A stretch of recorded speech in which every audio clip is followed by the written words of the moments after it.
Okay, good afternoon, everyone. My name is Victor, and it's a pleasure to be here again. Uh, I will just request for like 2-3 minutes. I'm trying to get my screen up, so please just give me like 2 minutes.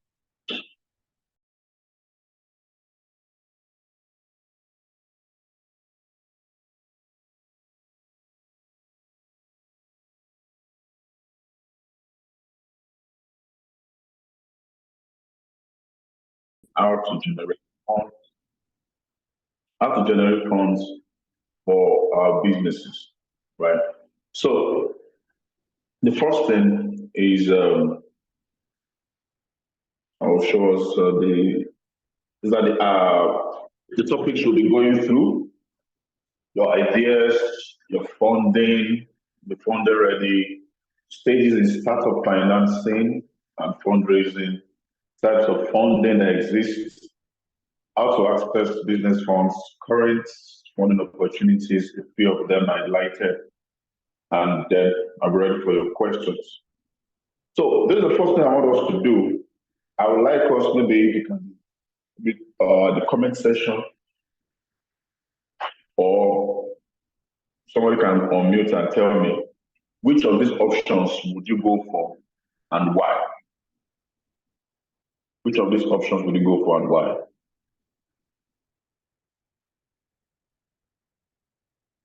Okay, the screen is not very clear. Hello, sir. Hello, sir. Yes, I'm with you. Good morning. My name is Shoma. This is a very tricky question because looking at the value, 10% of $100 million, a $1 million business is actually the same value of the first one. But for me, I think I'm going to go for the second option because I believe that having 10% of a $1 million value business has the potential of growing. For a business I've gotten to this level, there is going to be a potential whereby it's going to go bigger than that, and I would still own 10% stake of it. So if the business should grow to a $2 million business, I'm still going to have 10% off $2 million, which is $200,000. So it keeps growing that way. It's just like shares, when we buy shares. So I think I'm going to go for that instead of the first option. Thank you. Okay. So you're buying because of a possible future advantages that can come up, it can increase and all that. All right, that's smart. Any other person, any other view?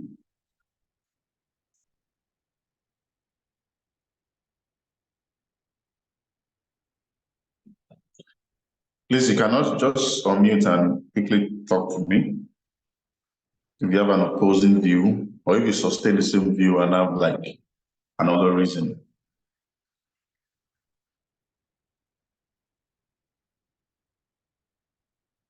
Do I have people here?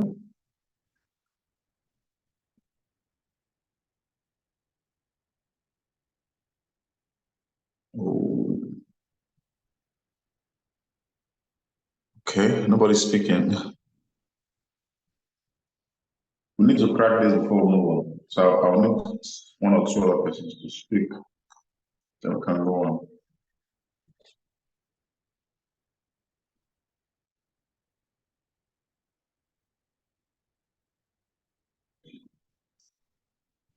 Hello?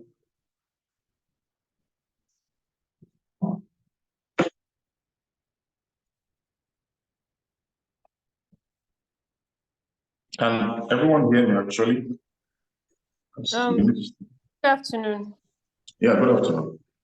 Yes, I know. Good afternoon. People always say, oh, it's better you go for like maybe 10% or 2% of probably like a company that has more, money and all that. But I'll go for the first one, 100% of the business valued at $100,000. Okay. Why actually? Why? Because when it comes to like 10% of the other company, you're no more in charge. input is not by you. There are other people that are into everything. And so you might not really be able to champion the company the way you want to. And that's just what I feel. Okay, so basically you want to retain control. Yes. All right. So the first lady that spoke talked about growth and like that. And then the second person is talking about control. All right, let's get one more person to talk about this, then move on. Can I get one more person to talk about this, then move on?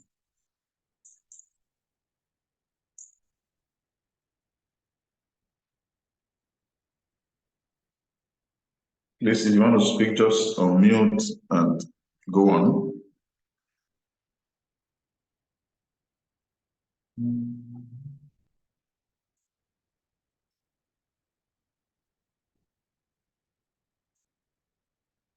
Wow, I hope my class on the dog today not getting feedback. Please, I was just joining. Good afternoon, sir.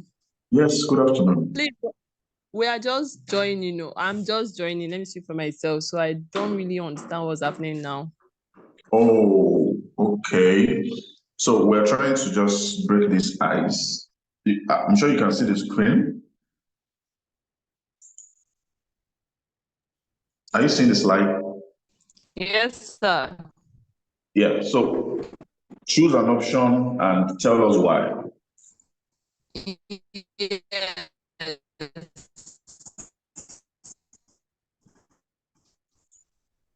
It depends. What did you say?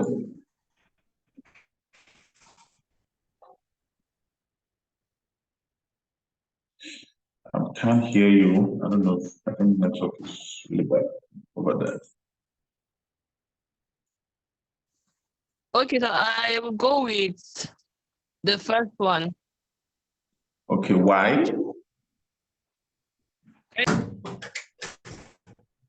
Wow.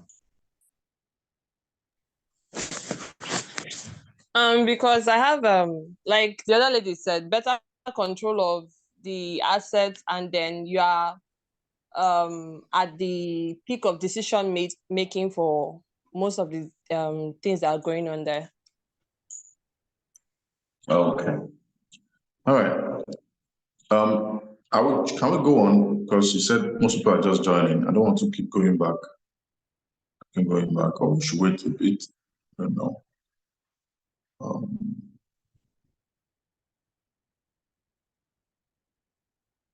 Okay, I think I'll just go on. All right, so in this breaker doesn't really have like the right or wrong answer as the case may be. Now, for those that is going for 100% of a business valued at $100,000, usually people choose that because they want to still be in control. And that's quite safe. It makes a lot of sense. You want to be in control the destiny of your business, and be able to retain the value system. And okay, Precious, why 10%? Retain the value system that you started with, having consistency and all that in place. And most people that go for 10%, go for 10% because of possible future growth. It's easier to have more hands on ground, and the burden is lesser when you are just having a part of the business and not like a whole. So they are more concerned about growth and future expansion possibilities. The first party is concerned about control, which can also lead to growth and still very burdensome, right? Well, I will go for 10% because I like to grow and have less burden on my neck. All right, so thank you very much for this. Let's go to the major thing. Now, the first part I want to talk about is your idea. as a business person, your business starts or is starting because you have an idea that is good and is you feel can change the world, just like every entrepreneur believes. Everyone believes the idea can change the world, right? So the first thing is see problems as opportunity. So the idea you're solving, is it dealing with a problem? And of course, that's how businesses are born. They identify a problem, then they see it from a different lens, and they're able to approach it with solution. Then I always tell people to solve significant problems. Significant problems. Majority of people that say they are entrepreneurs are solving problems that are easily replaceable, that are not scalable. What I mean scalable is there's no possibility of expansion, probably beyond their current region, right? Yes, may not have the funding as of present to manage expansion, but let it be something that can be expanded, something that can scale on global scale, something that can go beyond yourself, right? Something that can go extremely fast. So I need everyone to begin to examine their idea. How far can your idea go? Let me ask one person. Anybody that is bold enough to talk about their business idea, can please unmute. How far do you think your business can travel?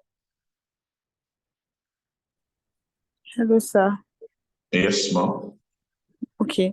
I think my business can travel as far as it can because it's solving a global and social issue, which is the issue of unemployment and inequality among underserved young people. I believe that it's not just in Nigeria alone that young people are unemployed and lack opportunities for employment. I believe that if the business is really pushed properly and gets the right resources and opportunity it requires, it would actually move to solve problems in Ghana, to move to solve problems in Kenya, because it's just as shown that they also have the same problem. So yes, sir.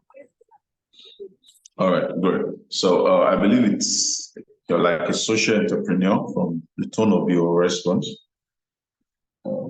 Yes, sir. I'm a social entrepreneur. So I run a social tech startup. Wow, that's good. That's a great stuff. So I always like when people solve big problems. Yeah, they'll be starting very small, but the vision is global and it's really, really important. It will tell on how you're preparing, to tell on how you're paying the price, to tell on how much work you're putting in. It depends on how far you're going. So most times you see an entrepreneur, oh, I'm selling confectionaries. So what? Then how can a confectionery business go far and way beyond? That means other things has to come in play. It can't just be that you are selling meat pie now and all of those stuff. All right. Ideas are quite important because they catalyze or improves your innovation. Now, I don't know what you call an idea, but there are a lot of businesses that are existing now. There's almost no business you want to start, almost like I said, that doesn't currently exist. So what is going to make yours global? There are a lot of people here. I can see someone in the comment section talk about palm oil. Okay, palm oil definitely is global, but what will make it global? Like, what would make yours global among those that are selling palm oil? That's a very important question you must ask yourself. And the reason why I'm starting from idea is because your ideas comes from who you are and how big your mind is. This is one of the things investors will be observing as you're trying to pitch to them to get their money. They first of all want to buy into your person before they buy into your business. So if they see that the idea you're coming with is not as gigantic as the person that wants to invest, so people just present some small ideas. Of course, to them, it looks big, but to the investor, it's like, no. I want something quite big, and then this person is currently giving them. So please ensure that the idea you have or whatever business you have, you are constantly innovating to meet the standard that can go global, right? The last thing I'll talk about in your idea is adaptation. We live in a fast-changing world, right? And I believe everyone on this call is using a touchscreen phone, an Android phone or iOS, as the case may be. Everybody has this. Now, years back, nobody even thought about touchscreen, all of these advanced technologies. And gradually, where the phones with keypads are disappearing, right? Okay, so I would have loved to talk more on the ideas. I'm seeing a lot of things on the chat box, and okay.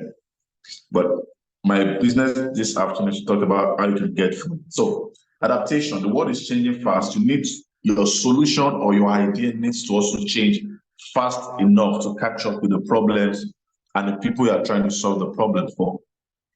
Now, getting your business has to do with you getting ready to be funded. Many of us on this call are not ready to be funded. Now, the first thing you need to get is a bankable business plan, a pitch deck. Sorry, it's not a pitch desk, a pitch deck. Have your elevator pitch prepared, memorized, and practiced, and at least 3 years financial projection.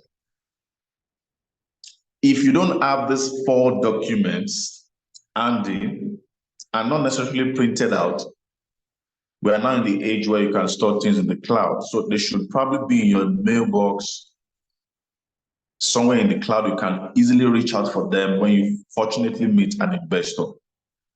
Now, if you don't have this 3 documents and your elevator pitch handy, then you are really not ready for a business funding. You are probably still playing around and you have not gotten hold of what you need to do. Now, it's the best thing is for you to learn how to write a business plan and write it yourself. But usually, probably because people are not trained or many people are not skilled at it, you can, contract it to someone to help you write the business plan so that you will have it handy anytime. However, a good business plan is a living business plan. What do I mean?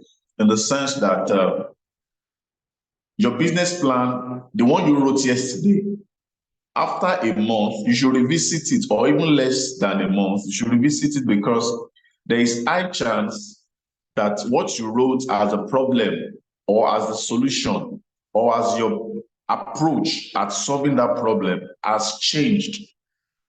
So if you are submitting a business plan with an outdated information to an investor, obviously that cancels you out among those they want to fund because of the outdated information. So a business plan, whether you contract it to someone, once you contract to the person gives you a good plan and also has the structure. As a learned person, you should be able to go back from time to time and just edit a few things to suit the kind of investor you are meeting. Every investor has what they are looking for before investing. And the most important thing you want to get from your investor is what? Can someone tell me what you think the most important thing you need to get from your investor? If you have the answer, just unmute and answer.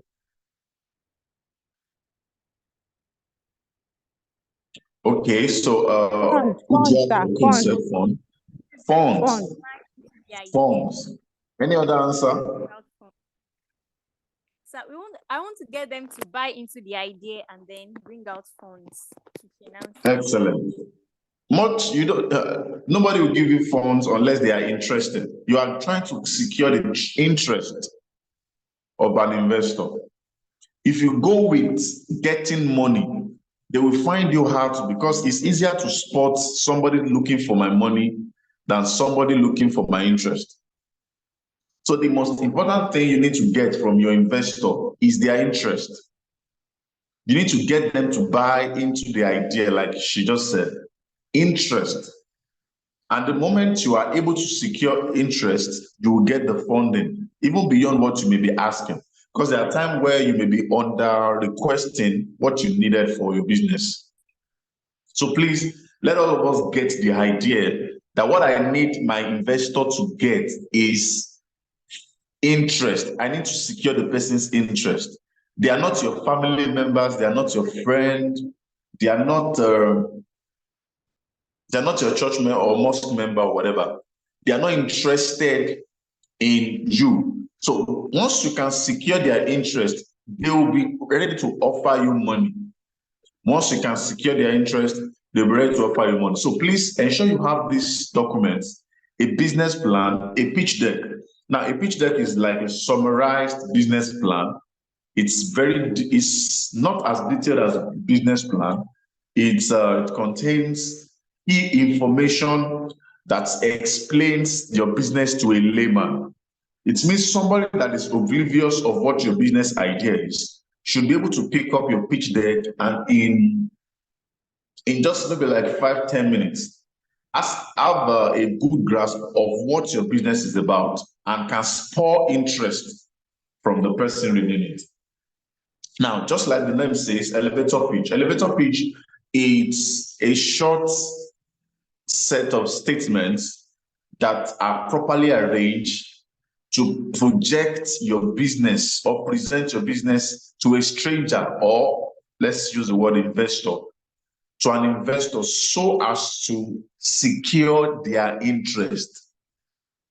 So as to secure their interest. Leave the money. The money will come when the interest is secured. All right. So you need that. Then 3 years financial projection. Usually this document comes in like an Excel sheet that you can, work on to create projections. You have to show the revenue projections, income stream projections, expenditures, and all of that. So the link here should be able to help many of us get some of these templates, the free versions, or usually the ones you want to use are usually paid. But actually, you all can check slide. They have some templates that might be useful to you. Now, the next thing is to validate your idea. Now, many of us, before I go ahead, how many of us are in active business? As in, you are only living based on the business you're running. How many? You can just write me on the chat box. Please, it's important you guys are following me. Sir, please come again, sir. We are following you. Okay, I'm asking, like, how many people on this call are doing business actively and are living on what comes from their business? Sir, please repeat the question. Okay. How many people are living on the business they are doing currently? I am, okay. Sir. Esther I am, is? sir. Yes. Okay, great. So we have a few persons. So I want to ask. Welcome. Okay. I see people saying they are living through their business. Excellent. I am, sir. Okay. All right. Thank you. Now, the second question is: do we have people on this call that are doing 9 to 5 and their business is like a side hustle? Anybody like that?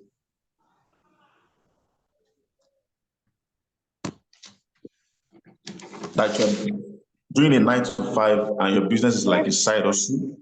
Yes, sir. Yes. Okay. Yes, sir. Okay. Thank you. Finally, do we have people that are just 9 to 5 and are only planning to start a business?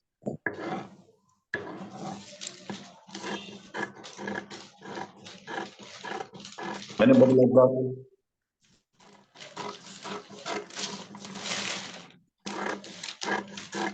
So I just have the two classes. That is those that are living on the business alone and those that are doing 9 to 5 and have a side hustle. Excellent. So I was on the validate your idea. Now, for an investor to give you their funds, all right, give you their funds, you need to validate your idea by first of all running the business. Many Nigerian business persons start looking for money before starting a business. The first thing you need to start a business is not money, because there is no serious investor except your family member or your lover or your friend that will give you good money to do a business. There is no prototype. So please, since most of us are already into business, ensure you are keeping records of the ongoings in your business. Ensure you are keeping records of market research you are conducting, customer feedbacks you are generating, the track record of transaction that is happening. These are the things investors want to see, because eventually, even after your business plan will always sound nice. Okay, is it my network or network over there? Is anyone else having a breaking stuff with my network? Your network is fine, so you can continue. Can hear you, sir. All right, thank you very much. Thank you. So please, you need to validate your idea. Everything you do every day is important to an investor. So they want to ask you a question, okay, how does this business work? Then you should be able to explain. They want to ask you a question of how far you have worked, what have you done? Sometimes you are not a good business person per se, but because of your ability to continue, because of your rugged nature, because of your energy and passion, the investor sees you as you are communicating the information, and they're like, okay, I can help this young person because the person is already passionate, right? Person is already passionate, and with that, I can come in with my own idea and experience and help this person mend all the broken walls. Investors are not necessarily looking for perfect entrepreneurs, but they are looking for people that will not be lazy with their money. So you must have shown over time that you have done something, not just that you are coming for their money. You must have shown that you have invested your own personal money. No serious investor, except your family and friends, right, would give you money, their own money as a capital for your business. The question will be, how much have you spent so far? If you are coming to say, we've not actually spent anything, they consider you to be unserious, that you are not ready to take the risk you are asking them to take. You are asking me to give you money to start an idea you have not validated, you have not test run, people have not bought from you, then they will not trust you. But if you are coming and say, okay, in the past 2 years, you have spent 500,000 naira, we have spent 5 million naira, we have spent 3 million, 1 million naira, and we've been able to generate this amount of profit, or we've not been able to generate profit at all. The fact that you have already committed your life to it by putting your own money will also spur the interest of the investor to be like, okay, this person is serious, believes in their idea enough to invest. Now I can invest because they will not waste my money. So these are part of the ways you can validate your idea. The third point is legal compliance. Register your business. Ensure you are not doing a business in Nigeria that is not registered. Nobody, serious entrepreneur or investor, will give you money when you are not duly registered. And the registration can be as simple as an ordinary business name with the Corporate Affairs Commission. Then, there are different kinds of businesses. For those in food, you'll be talking NAFDAC. For those in electronic, you'll be talking SON. And, there are different legal bodies that each business needs to comply to. So please and please, if you're on this call and your business is not yet registered, you are not ready for funding, you are not ready, ensure you get your registration as soon as possible. Now, I know there are some registrations that are expensive. You can save up to that. But CAC registration business name is like the simplest and the smallest business registration you can have. I think it's about 10,000 naira or 11,000 naira. I can't remember right now, that you can have as a business person. In fact, the moment you start acquiring those legal documents,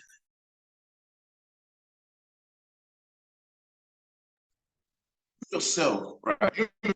Feeling like a serious business person, because you feel you are really investing money, you are getting legal documents, your business literally exists.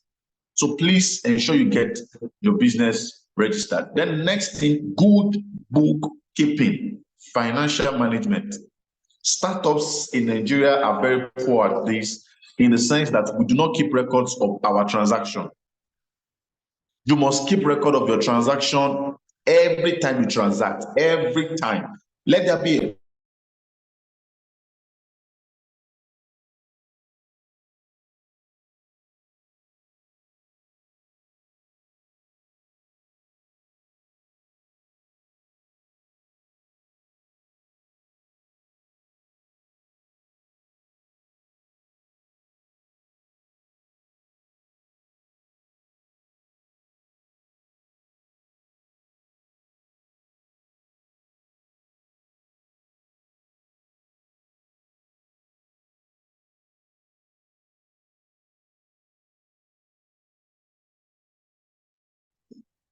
okay, sorry, I that was something that quickly interrupted.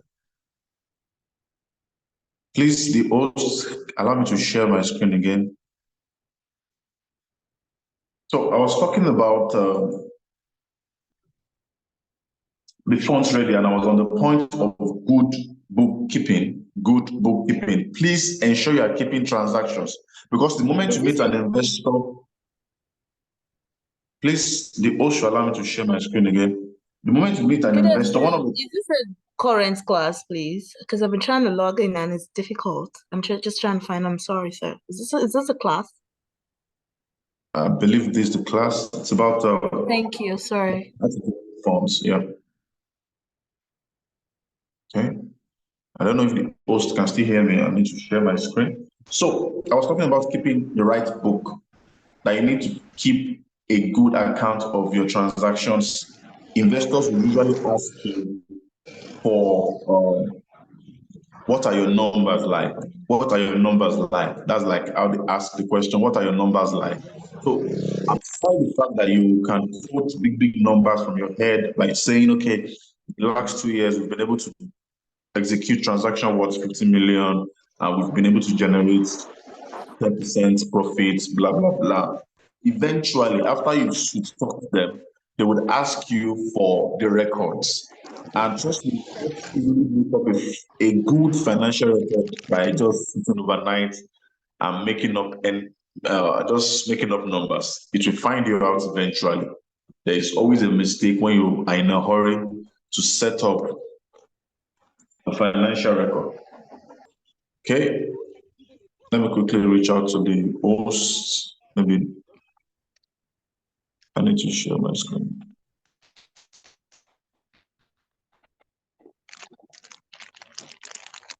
Okay. All right. So I believe they'll respond to me very soon. Now, the next slide. Okay. The last point there was to build a strong team.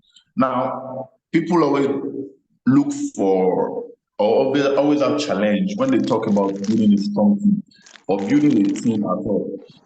Now, you don't have to build a team that you are paying yet, right? You just have to know the right people that should be on your team, first of all, because an investor wants to be sure that the people that are coming on board are the correct people that should be on board. You are a tech company, and you don't have like a standby developer that is part of your team. Or okay, great. Thank you very much. Okay. So please, I believe everyone can see my screen again.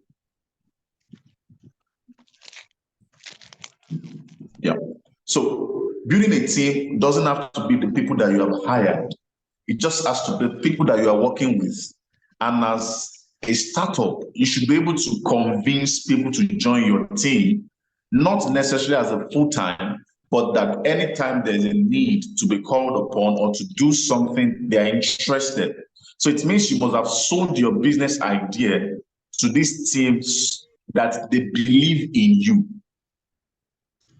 Your team must have believed in you to try to work with you without getting paid at first.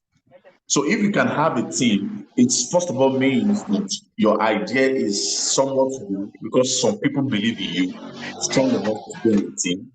Then it means that you know what you are doing because you have the right people on your team. Forget about titles, CEO, CTO, C whatever.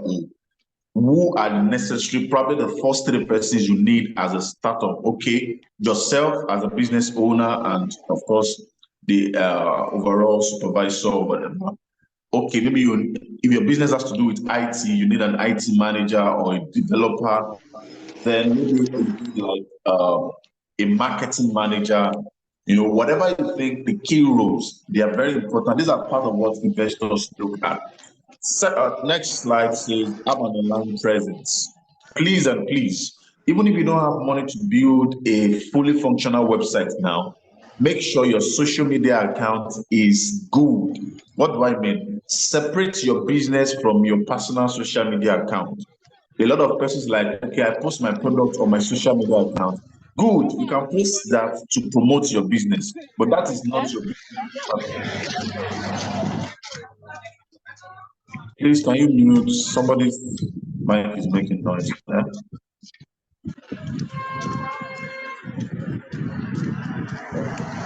This is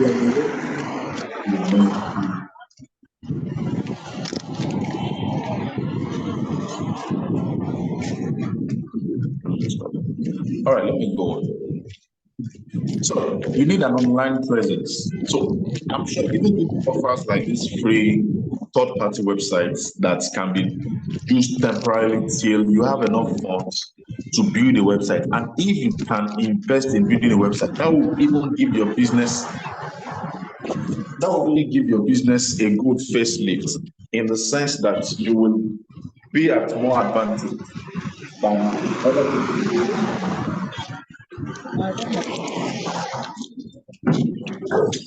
Now, people that do not have a business account.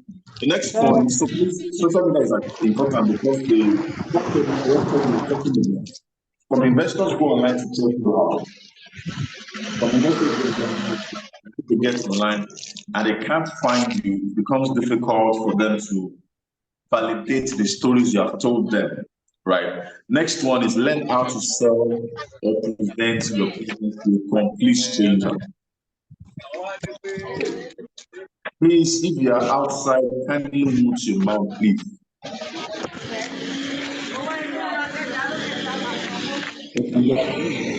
Everybody.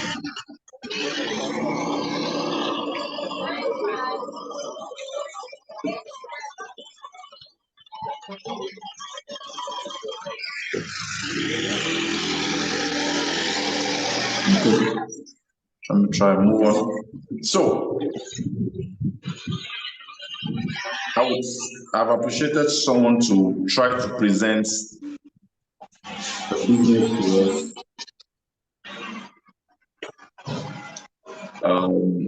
Anybody that has learned the elevator pitch.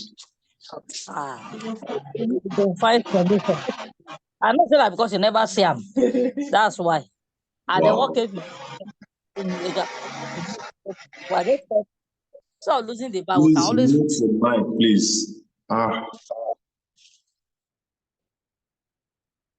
You know they put things inside to make it like you want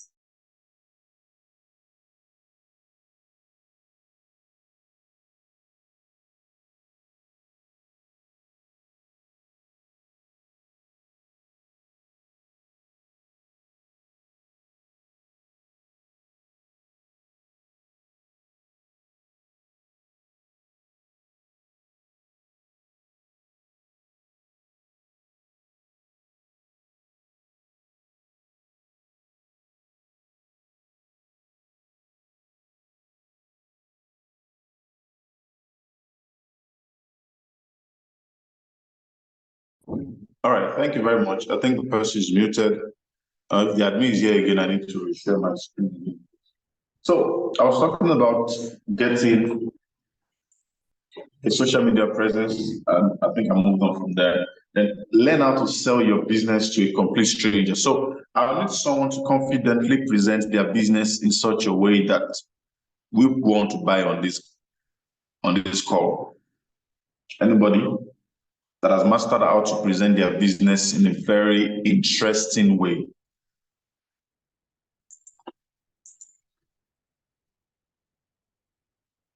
Anybody? What did you say, sir? For services or for buying and Whatever selling? business you do, just if you've mastered how to do like an elevator pitch, how to pitch your business with like a minute or two, interestingly, just for everyone to have like an example of what we're talking about. Do you mean we should pitch our business? We should talk about Just like you want to sell your idea to someone quickly, very short. How do you explain it? Sir, can I try? as an investor. Yes, I want to try, sir. Yeah, please go. So the name my name is Nafisat Abdurrahim, and the name of my business is Cheerful Fish Farms.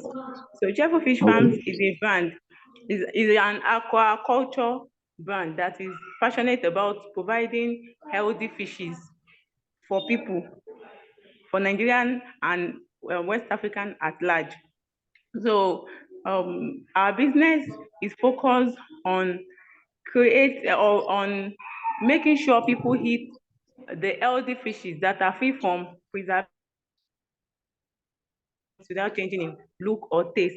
Thank you. All right, well done. You have tried. Try. Any other person? I go right, sir. Yeah, please go on. Okay. My name is Gracie. I'm the CEO of DEFSA Limited. Statistics has that 4 out of 5 farms have low productivity use due to inaccessible, credible farm staff. So we at DEFSA, we use simple technology to bring farm staffs in, provide credible farm staff, skilled and unskilled farmers, and workers and supervisors. So this is where we come in. We provide you your those staffs, and we're able to solve food. We're able to solve those food productivities, and you're able to boost your productivity on your farm and everything. Thank you. All right, thank you very much. Smart ladies have here this afternoon. Okay, so these are good ways of presenting your ideas. And remember, I said something about interest of your investor from start. So usually, when I want to present my business, I would really love to know the person's interest, especially if I'm just meeting them for the first time.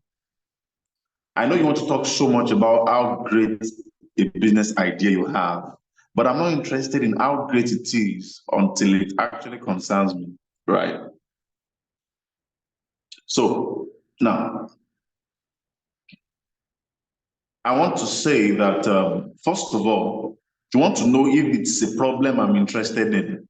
So I usually start by asking a question, so that from the person's response, whatever the question or the answer is from the person would help me redesign my explanation to suit the person's current interest, so that when their interest is secured, their money is out of their pocket.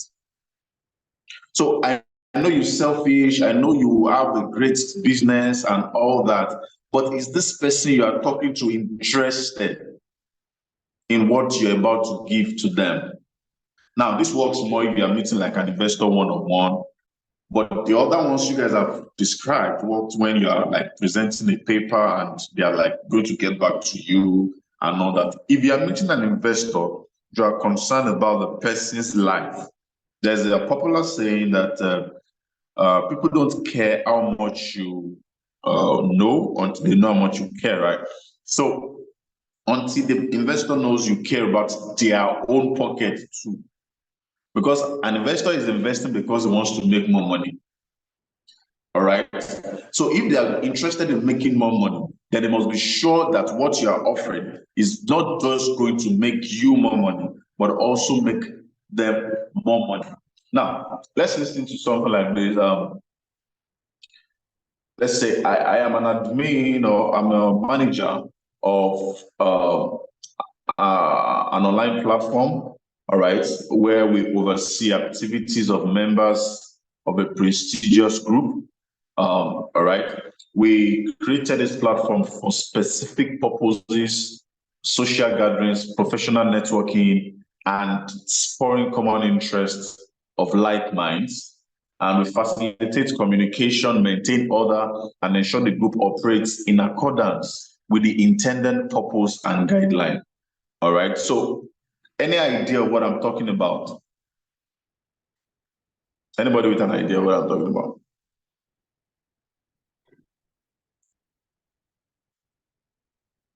Okay, nobody's talking now.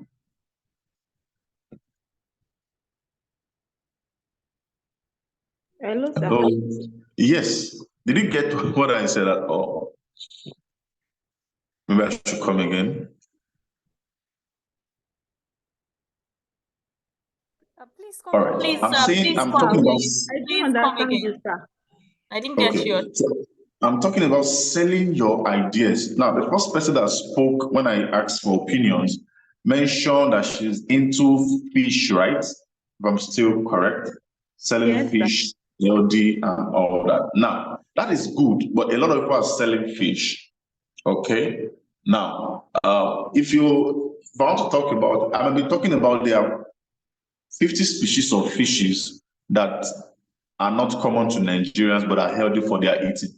Now, my companies focus on creating specific fish or fish food, I don't know how you guys call it, for specific health reasons. I can now ask the investor, sir, do you have this challenge? If he says no, then I'll tell the person you are very lucky because I know a lot of people that are of your status and size with the same challenge. Even though you may not have this challenge, this and this and this are the solutions we have provided. And if luckily the person says, yes, I have that challenge, then you say, oh, I created this solution specifically for people like you. All right. So you're not going all over the details of what you do already. You are trying to get into the mind of this person. So even though maybe your company provides, for example, fish for hypertensive patients, I don't know, I think they have like specific stuff they must eat, or diabetic patients, then, and usually there are very few old people in Nigeria that are not diabetic, in my own view, because of what they ate when they were much younger. Now, so you are selling fish for diabetic people. So you don't just go and tell them, I sell fish for diabetic people. But you start talking about that there are fishes people should eat and fishes people should not eat, but many do not know. However, we have created an easy access or an easy curriculum or easy diet for people that are diabetic. Sir, are you diabetic? He says yes. Say, oh, wow, I created this solution specifically for people like you. Are you diabetic? He says no. I say, wow, you are very lucky. There are many people like you that are suffering from this problem, even though you are not.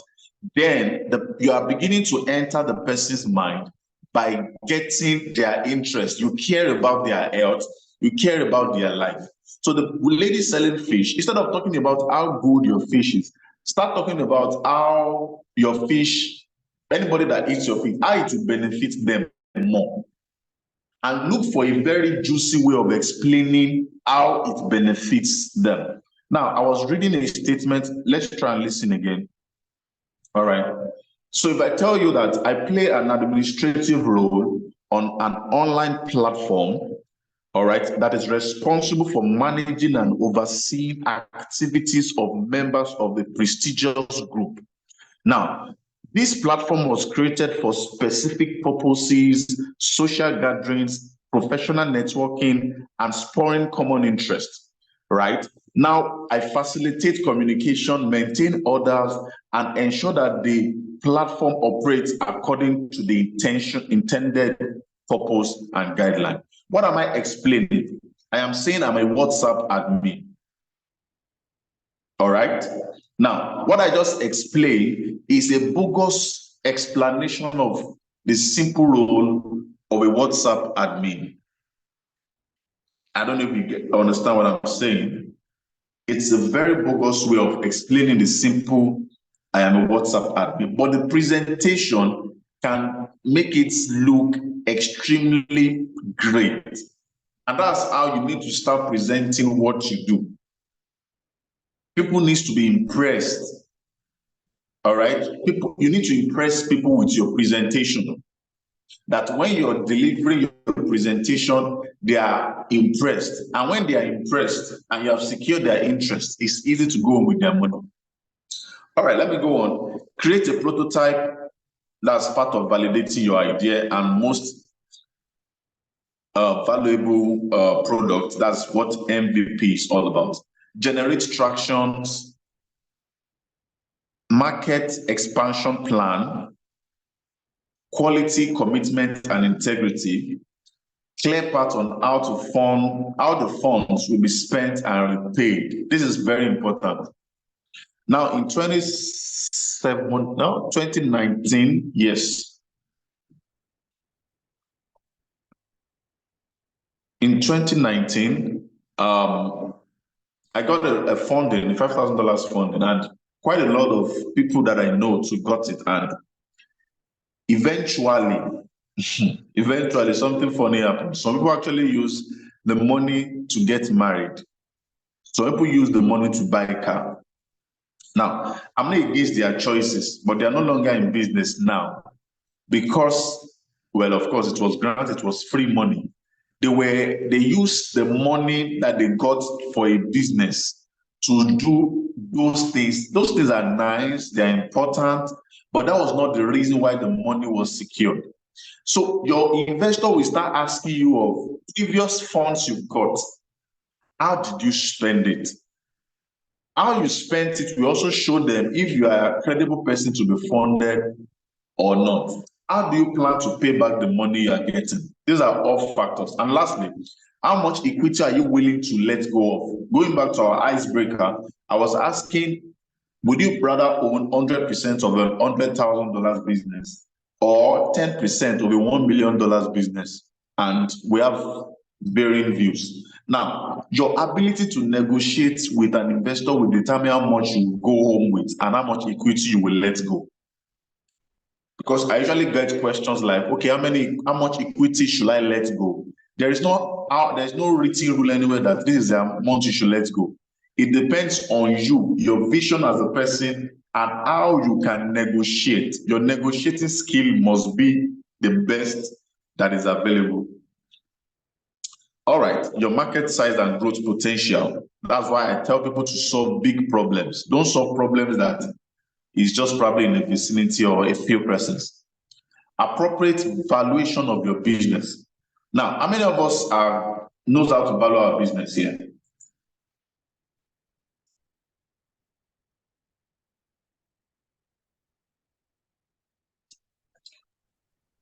Please tell us. Oh, okay. So I don't want to assume everybody doesn't know how to value their business. Good afternoon, sir. Yeah, good afternoon. Yeah, sorry, I came in late and I don't know if you can go through your slides just in a second, just to have a very good, more understanding of what Wow. you talk. Oh. Well, please tell us how to value our businesses. Thank you. No, we can just slide in and we make a screenshot of that. Okay, so we started with this, talking about our ideas, that the ideas are quite important. You should always have great ideas, significant problems that you are solving. Then we started talking about getting ready for our businesses. a document we need to have: business plan, pitch deck, 3 years minimum, financial projections. You need to have your elevator pitch composed and practiced. Then validate your ideas by having to run the business for a while before you start seeking funding. Ensure you are legally compliant. Then keep proper records of your transaction. Build a strong team. Have an online presence. Learn how to sell your business. Create a prototype of your business. Generate traction, market expansion plan, pull out quality content, commitments to your business, and be a person of integrity. Have a clear path on how the funds you are getting will be spent and repaid. Then I was on this page on how much equity you're willing to let go, market size and growth potential, appropriate valuation of your business. That's where I am. So for you to value your business, we'll need a whole class for that, but let me just go over a few things here. Now, there are different ways to approach valuation. There's an income approach, there's a markets approach, and there's an asset approach. So you need to choose which approach you are using to value your business. Now, so usually you are supposed to collect details of the financial information about your business, including the historical financial statements, like things that you've done in the past. So from the day one that you started this business, how much have you spent? From the day one, how much assets do you have? From the day one, how much time have you spent? People always forget to have that valuation. How much time, if you had gotten a job for the amount of time you have spent in running this business, what amount of salary would have equated to? These are part of your valuation. All right. So you collect all of the financial records, tax records that you can remember and get. All right. So you will now adjust the statement or the financial statement to reflect the business's true economic performance, how your business is currently performing, and the projection. All right. Now, you don't put a one-time expense. Let's say you register your business, you now wrote the amount you spent to register your business. Business registration is a one-time thing. So you don't put that as the valuation in your business. I don't know if you get what I'm saying. I will need the whole class to explain that. But however, on a very general note, it takes considering both your financial input, your energy or time input, all right, your assets, and the potential of that business to begin to value your business. So I would advise you guys do more research on business valuation, because when you are meeting an investor, they probably ask you, how much is your business worth? How much is your business worth?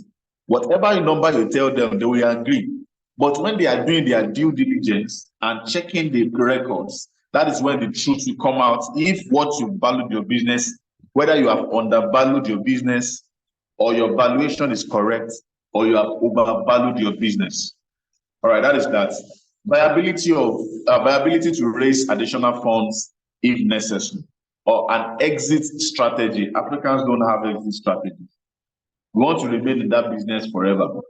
If I ask you now, when do you want to retire from your current business? I'm not sure anybody has that date in their mind. Everybody wants to be in business till like maybe till they die or something. Is there anybody with like an exit plan?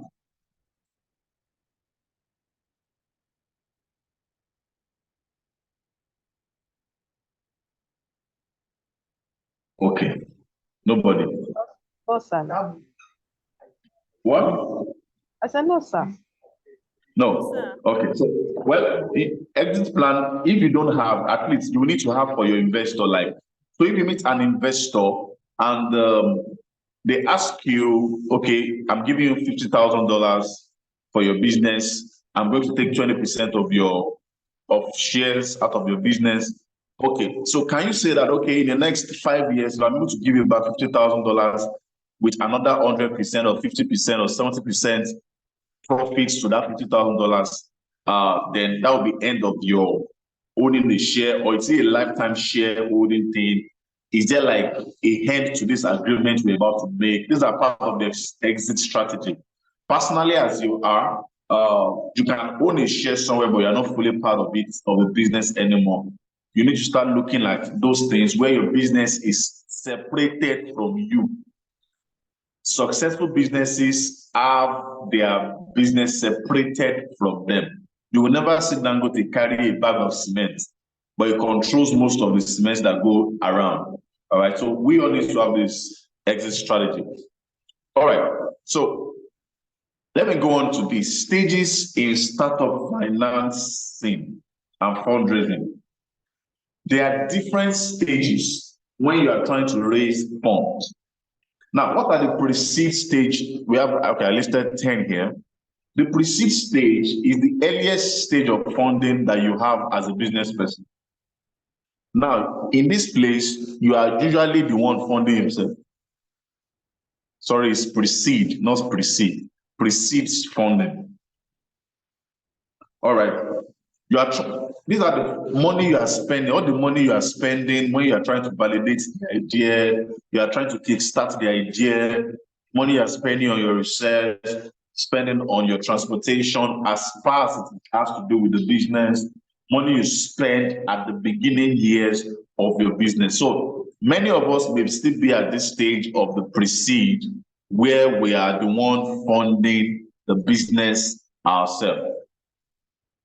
All right, at this stage, funding that comes from your family and friends, sometimes, very, very few times from angel investors, are part of your pre-seed funding stage. And this money is spent basically trying to just start up the business, trying to build a prototype, trying to research and all of that. So I believe by now you all know what a pre-seed funding is. It's a funding that it can be a personal fund that you have added to the business, or money that family and friends gives you, or an angel investor, somebody that just likes you or likes the idea and just gives you money. That's a pre-seed funding. Now, the second stage of funding is the seed funding. All right, this seed funding is used to take the business from the concept stage to the early part or early stage of the business and entering into the market. So pre-seed is about validating the idea. The money you spend to see that, okay, this idea I have, is it a real business or is just a fantasy? So all the money you spend in that period is the pre-seed funding stage. Now you are at the seed funding stage if you have already validated the idea and it is true. And the seed funding stage is the money you spent from when you validated your idea to when you enter the market as a proper business, a seed funding. All right. Now, then we have, now under seed funding, you could still be using your personal funds if you have that much.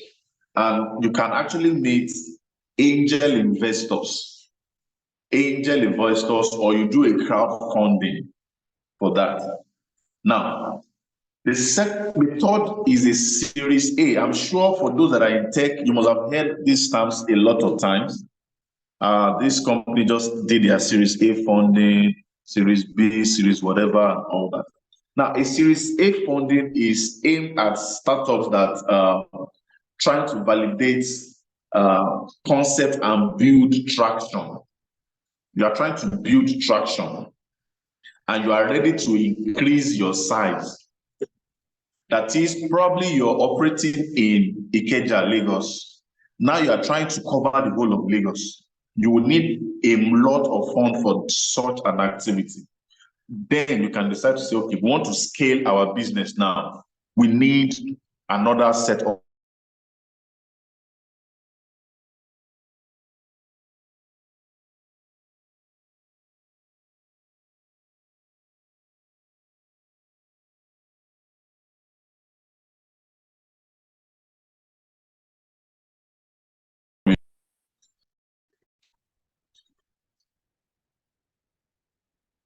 Is anybody hearing me, please? Important.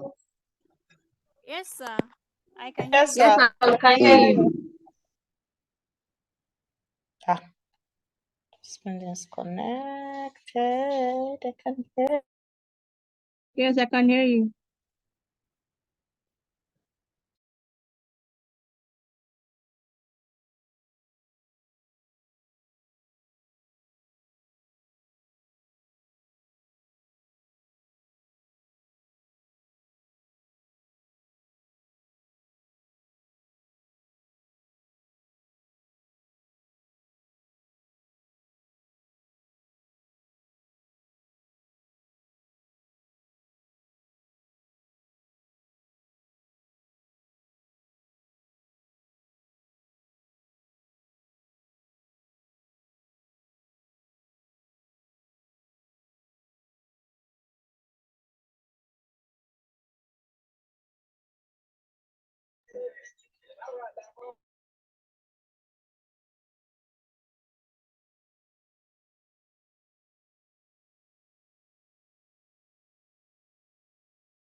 Oh, okay. Sorry.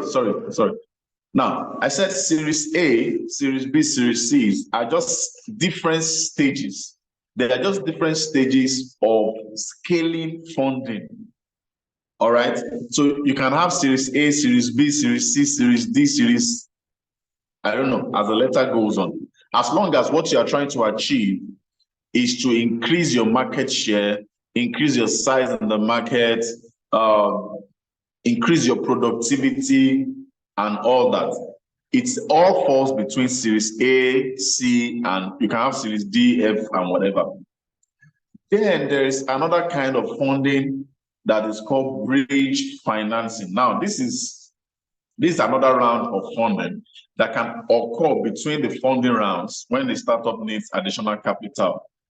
So basically, these are just technical names in the finance world for your funding. Basically, it means really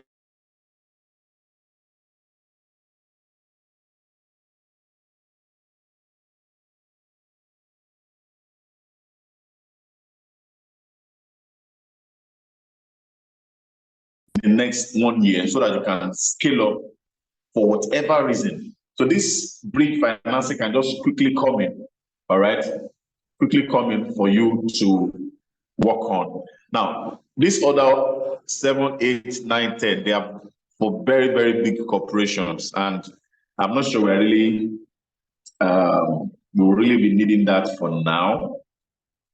But just let me explain them. Now, these convertible notes and SAFEs are like saying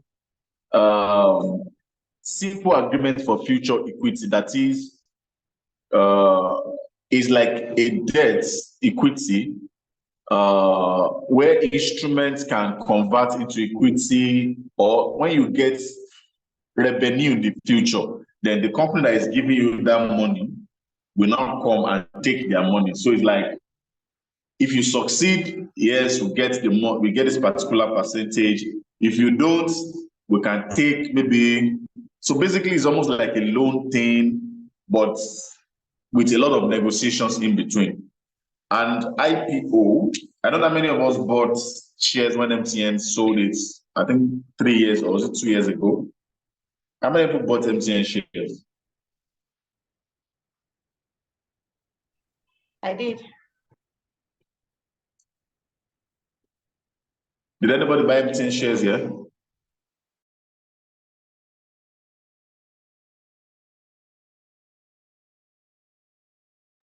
Yes, I did.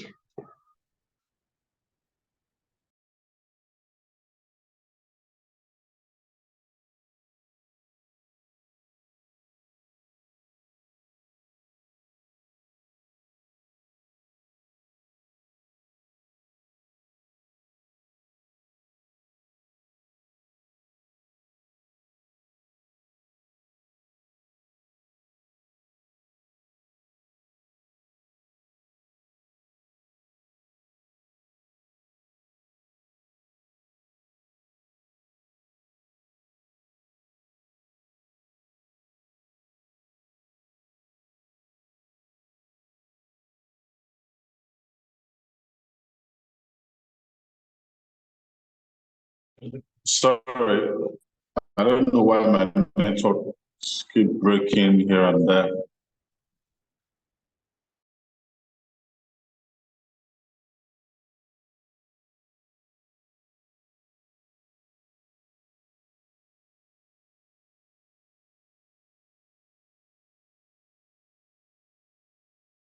Was having some challenge now, but I think it's up now.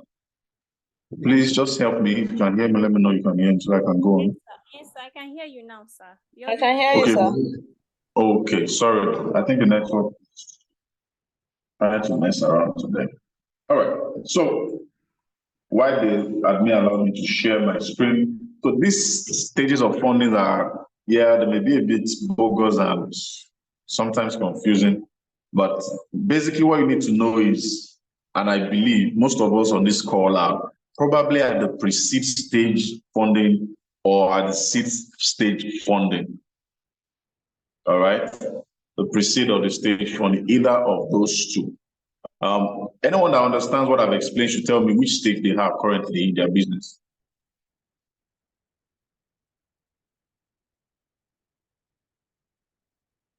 Hello, sir. Hello, can you hear me, sir?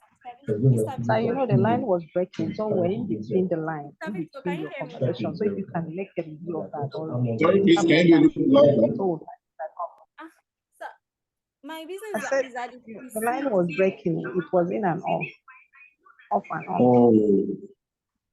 Oh, that's serious. Sir, my business is at the pre-seed stage now. So it is being funded by personal funds, the ones that I'm able to generate by myself. So for now, it's still at the pre-seed stage. All right.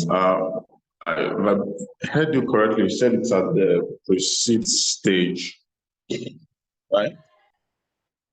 Yes, sir. Yes, sir. Pre-seed. Oh, okay. Okay. All right. Just wanted to be sure you understood what I was explaining.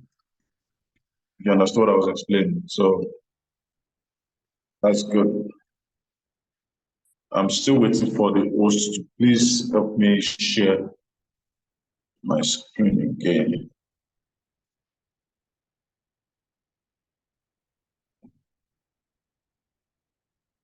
All right, so those are the stages of funding. Okay, I think I can share them. Huh? I said you have access.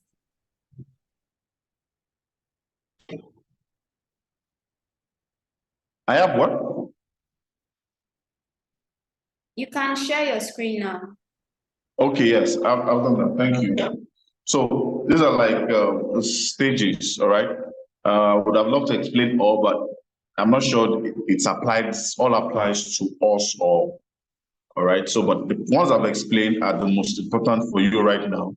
Unless you're as big as MTN or maybe Paystack or something, you may not necessarily get into the IPOs, secondary offerings, private equity, and the likes.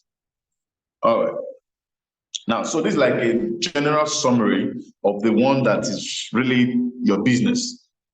So the pre-seed funding, like I explained, are the funds by your friends and family, money you are bringing in by yourself. It could be any amount. Now, the seed stage involves money like $10,000 to $2 million.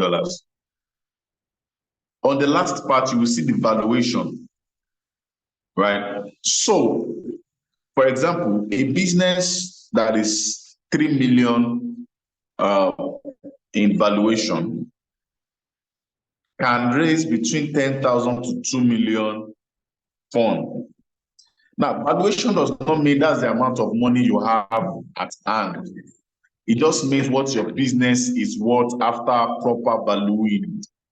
Now, so if you have 3 million valuation and you are asking for 1 million valuation, if you get that funding, your valuation becomes 4 million. But that's not what we are here for. Just understand.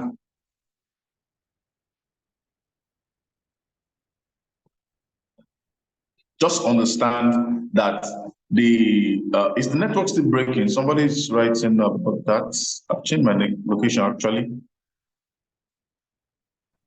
His network is not clear. Wow. That's serious. I would like it to be clear. Actually, your network is very clear. I can hear you clearly. So it's probably that person's network. It's not the Okay. person's network. is that It's Sarah? actually breaking. It's not the person's network. You I can can hear hear well. him Most clearly. of us not hear properly. It's breaking, please. It's breaking. Wow. That's What I serious. can hear is what Zoom is currently recording. So I Okay, guess you change your so should I location. go on or I should keep trying to see if I could get a better place to Yeah, if you speak could from? get a better network, it's going to work for us. We're actually straining our ears to actually pick what you're saying in bits and pieces. It's breaking up, please.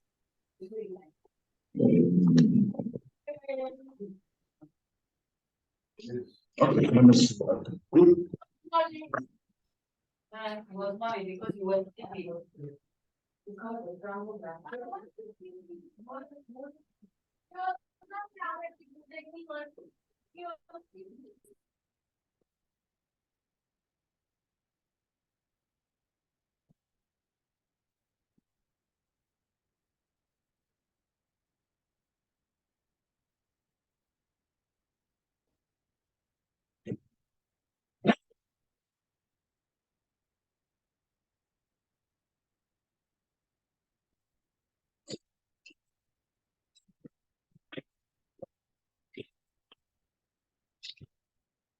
All right, sorry, I was trying to see that do something.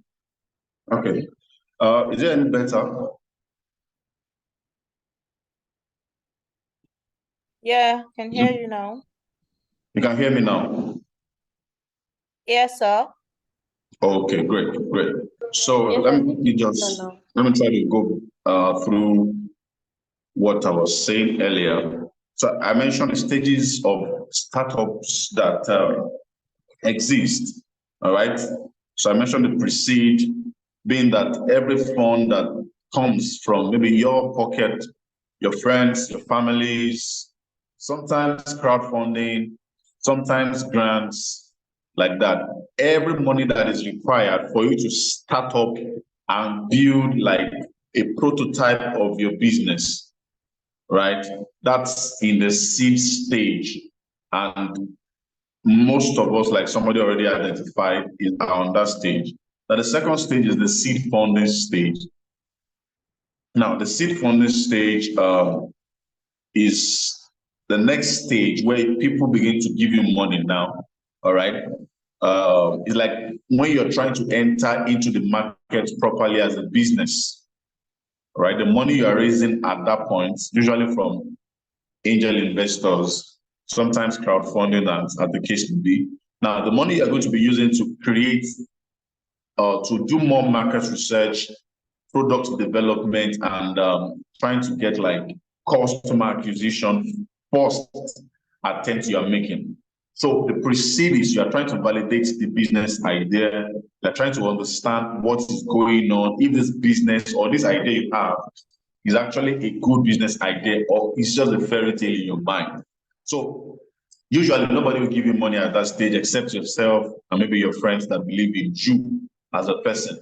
Now, the next one is when you've validated your business idea and you're moving out, trying to get people to believe, other people that don't care about you, to believe in your business enough to invest in it.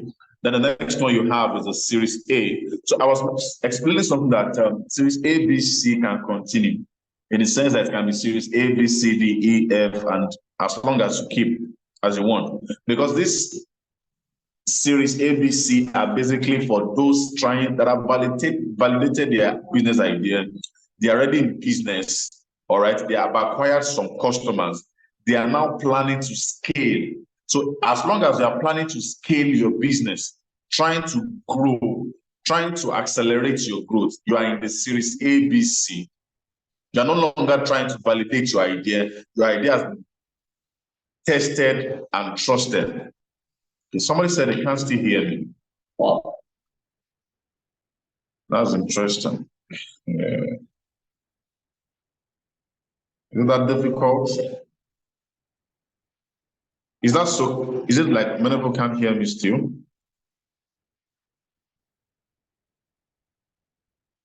Okay, somebody said they can't hear me. I don't know. I think the network is clear from my own side. Oh, okay. Sorry about that. I think I'm not sure if the session is being recorded or not.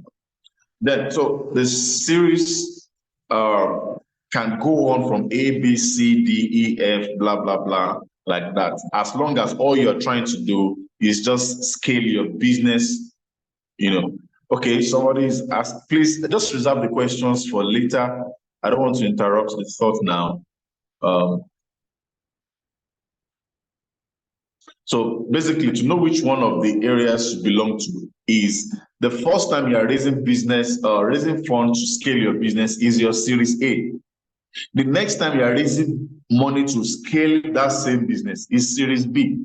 The next time you are raising money to scale the same business, as long as it's about scaling the business, all right, expanding your team, scaling the business, testing new market grounds, basically improving what you currently do. That is what all this series part is all about. So it's the same thing. Series A, B, C is like the same thing, but they come after each other. Of course, the Series A is the first time you are raising money to scale business. Series B is the second time you are raising money to scale the business. Series C and the likes. Now, the bridge financing happens in a sense that is a round of funding that comes between the major rounds when a startup needs additional funds. So let's say you've raised Series A funding, and at some point, you're not looking to raise like another major funding like Series B, but you still need extra cash. So that's like a bridge finance. You just quickly need a quick bailout or something. That's a bridge financing. And so I was saying that the remaining parts from from number 7 to number 10 are not necessarily for small businesses. They're like for big businesses. And that was why I was asking that did anybody buy shares when MTN sold their shares publicly? And I didn't get a reply from that. But now, number 7 talks about convertible notes and safes. Now, what are those? They are like debt notes that you get from a funder or an investor, and you have to repay back in the future from your revenue or with your instruments or with what you have on ground. So they're like a traditional round of funding. They give you like a financial instrument used to raise money. All right. Okay, how do I explain it in a very simple way now?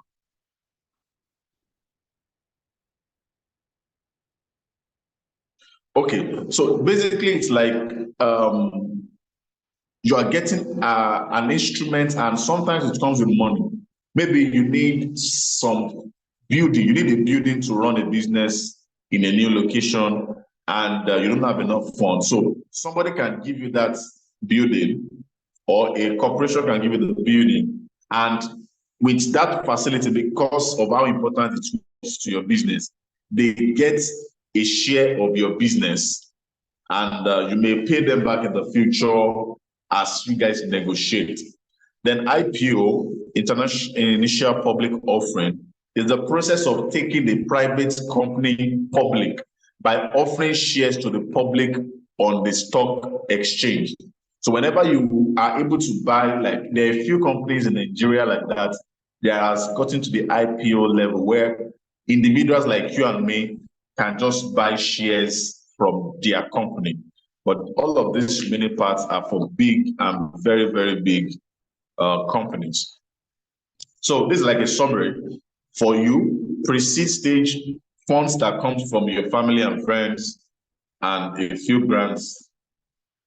Seed stage, angel investors, venture capitalists, crowdfunding. You have a fund of 10,000 to 2 million. That's a seed stage. Now, Series A is when you are raising fund between $2 million to $15 million. Series B, 30 to 60 million, IPO 30 to 100 million. So I don't know how many business here that is worth $3 million. I don't know how many businesses here listening to me as of present that is worth $3 million. So that's like even the seed stage. So it means that except your business become extremely successful, you may not get to the series A, B, C, IPOs and the likes. The few companies I know in Nigeria that has gotten to the series A, B are the tech people. The people in the tech industry can easily chunk out these numbers without looking back. Remember, it is valuation. It's not like they have that money on ground. They value the number of customers they have, they valued their assets, they valued the potential of the growth. You know, they've done this normal projection, so they've come up with 3. So you may be having maybe like $1 million, but by your projection, you can achieve 3 million. That's the valuation, right? So I know it sounds big numbers and the likes, but it is attainable. All right. Now, types of funding. Remember what we first of all dealt with was the stages or phases of funding. Now, these are types of funding that exist. All right. I think I have 1, 2, 3, 4, 5, 6, 7, 8, 9, 10. All right. So these are 10. Now, the first one is bootstrapping. This involves the founder's personal saving, your own personal money, and revenue by the business to fund the growth. So when somebody tell you that I'm still bootstrapping my business, I've not tried seeking funding outside, what they are saying is they are spending their personal money to fund the business. Now, this gives you complete control over your business, okay? And you have 100%, just like the first question I asked, do you want 10% of a $1 million company, or you want 100% of a $100,000 company? So, and we have opposing view. However, so the advantage of bootstrapping is you still have 100% control over your business. But the problem with that is, how much money can you raise alone? It means your growth will most probably be very slow and limited. I said probably. It will most probably be very slow and limited. All right. The second type of funding is crowdfunding. Just as the name implies, crowdfunding. Now, a lot of people always argue with me when I tell them you can get funding with crowdfunding, not using the platform necessarily. I know the platform works a bit in Nigeria, but for Nigerian entrepreneurs, it has not really worked much to crowdfund for your business. So you have family and friends. Why not host like an evening eat house or something?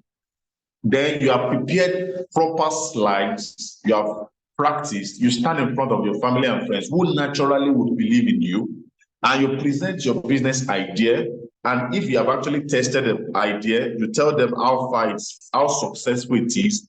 Then you can request that, okay, can I get 10 of you guys to give me like 500,000 naira? That's 5 million. At least with 5 million naira, I can start something. These are ways people can crowdfund you. You know, it works. It works. Then the next one is angel investors.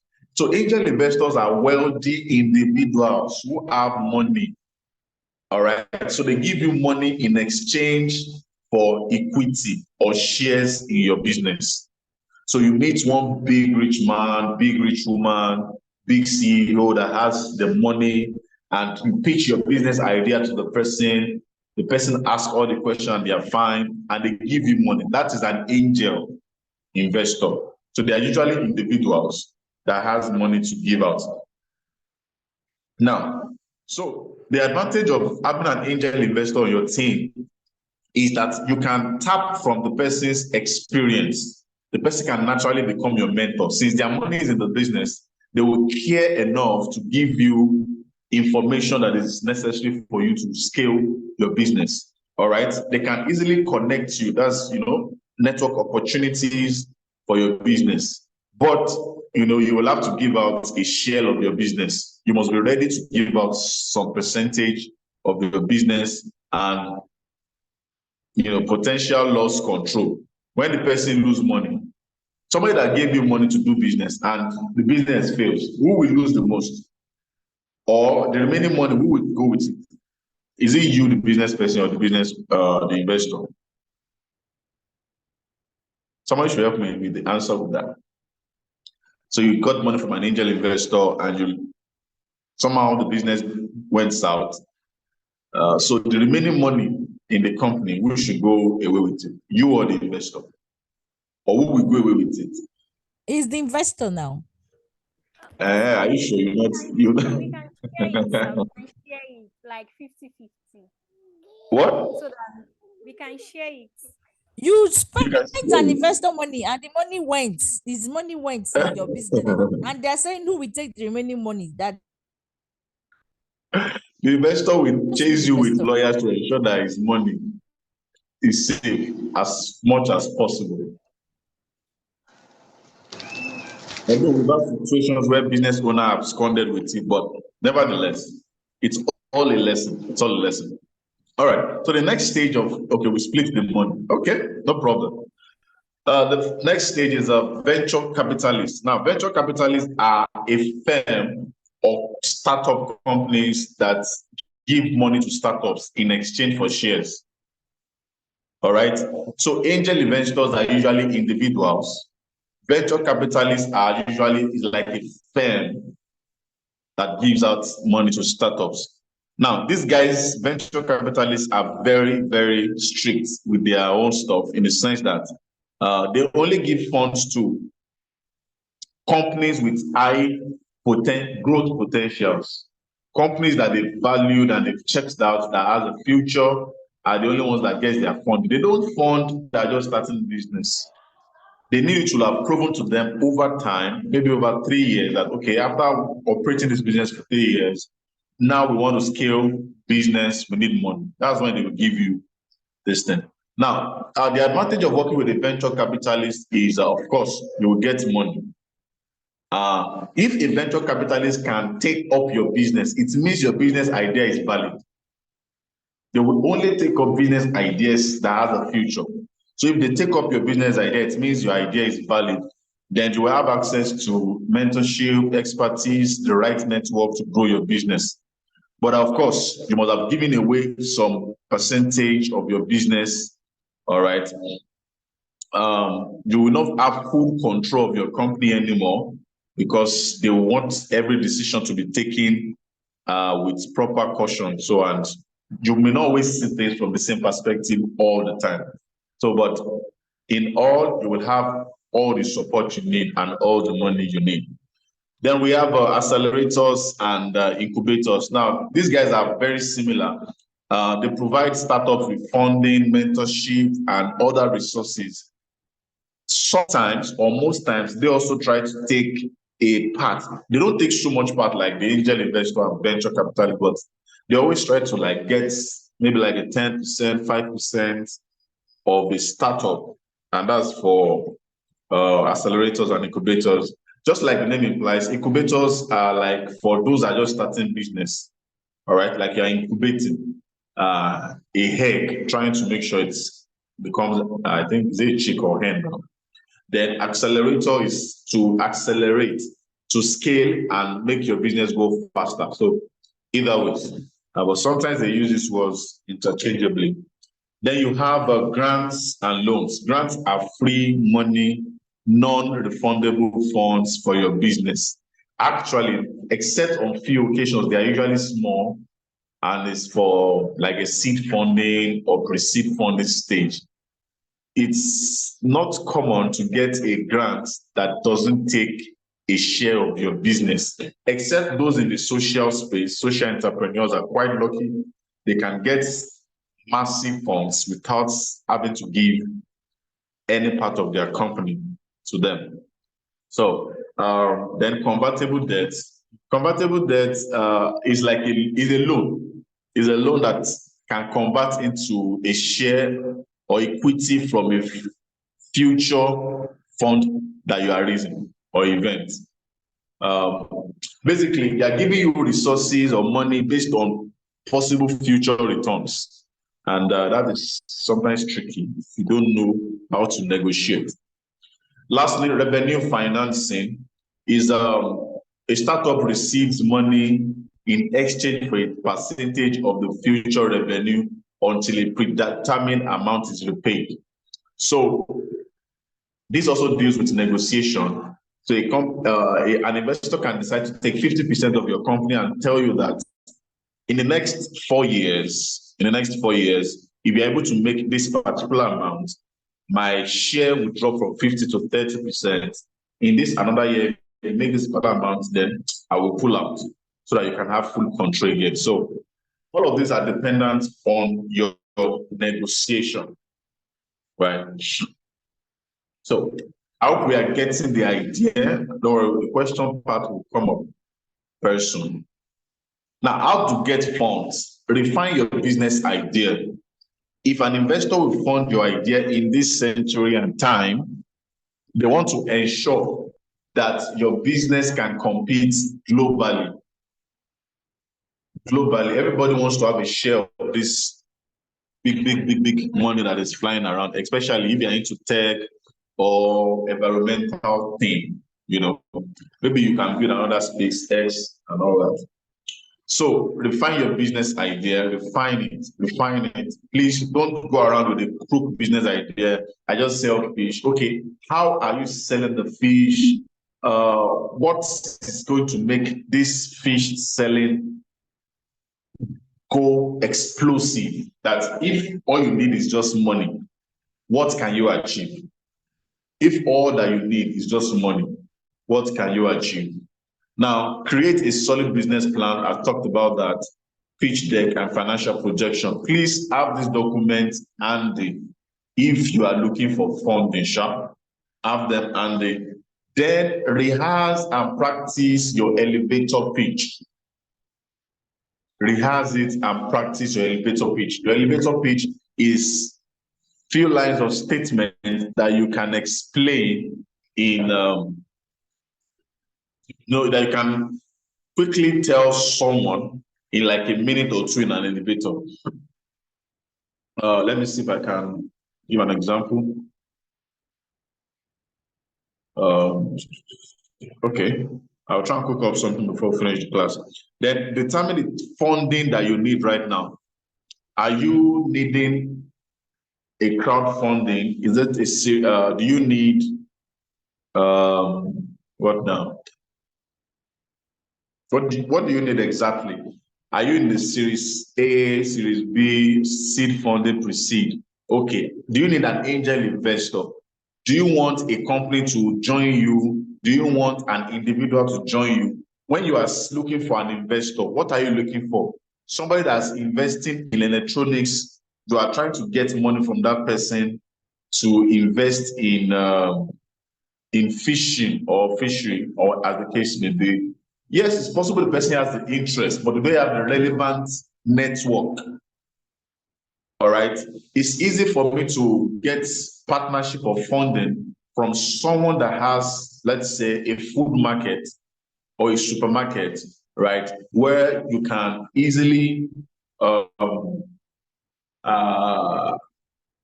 they can easily put your product on their shelf without you having to struggle. Imagine you sell, I don't know, maybe groceries or drinks or fish or food stuff, as the case may be, and you have the owners of ShopRite on your team. That would be a lot easier. It means your product can get to every shelf that ShopRite has in every state that they have them, right? So please, when you're looking for funding, I know you are looking for money, but be sure you are getting from the right people, not people that will take the control from your company and eventually kick you out like that. All right, identify right funding source, build a strong team, be able to convince people to join your team is one of the potentials of an entrepreneur. If your friends cannot believe in your dream, I don't know why somebody that doesn't care about you should. If you've not been able to convince somebody close to you to believe in your dream, I'm not sure anybody outside will. All right, build a network and seek to be introduced to people. Attend relevant events here and there. Put yourself out, be bold, and keep talking about your business. Conduct your due diligence. Always search online. People always ask, where can I get a grant? Where can I get this? Where can I get that? Google is your friend. Never, never, never, never let a day pass without searching Google for an opportunity. Every now and then, there are opportunities here and there. All right.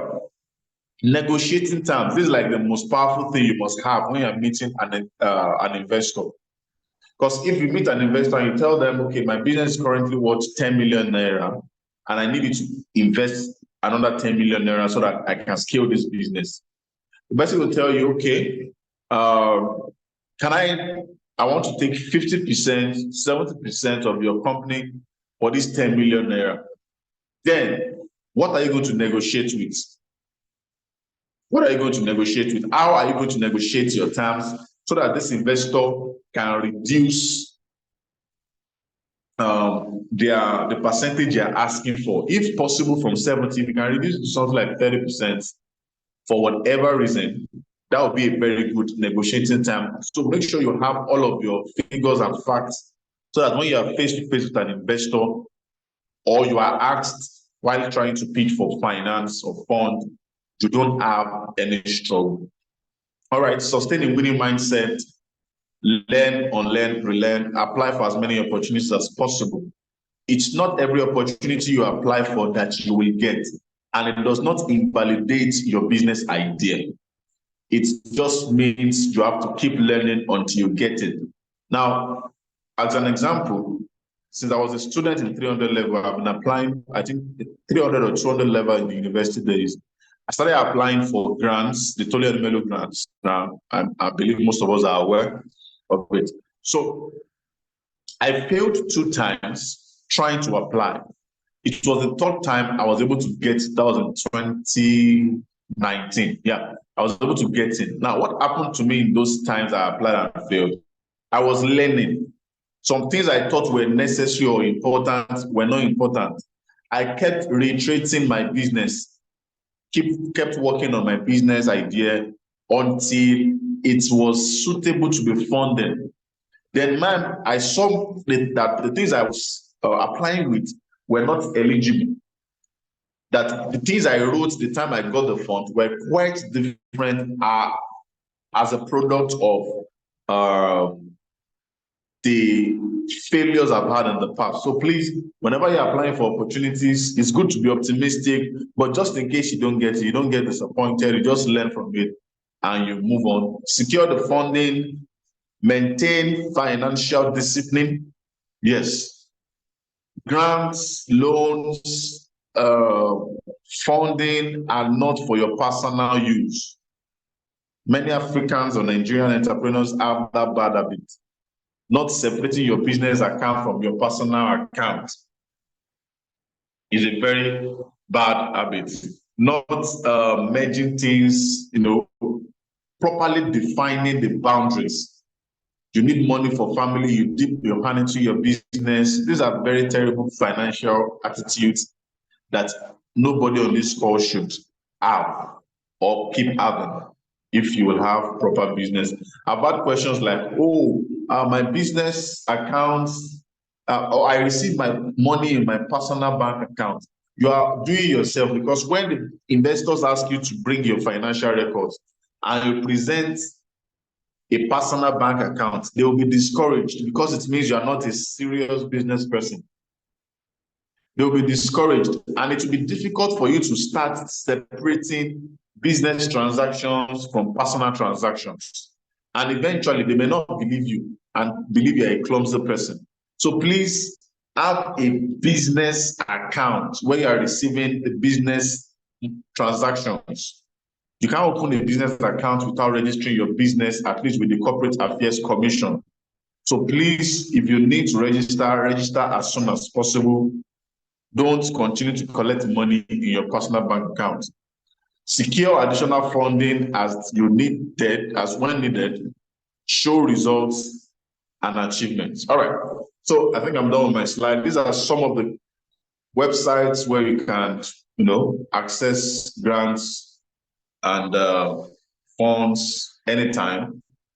There are a lot of them, but these are just a few. You guys can just maybe screenshot or something. So I think I'm ready to take questions now. Thank you very much for listening. I hope I was able to get to many people to hear me because of the network issue we had. So thank you. If you have a question, I'll be glad to respond now. Please, sir, can you show the last slide? Okay. This is the first one. Are you done with this?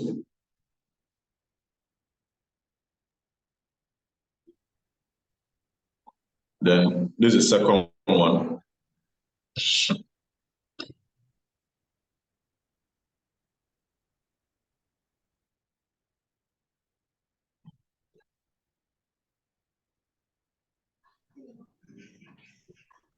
Yes, sir, can you send the slide? What? I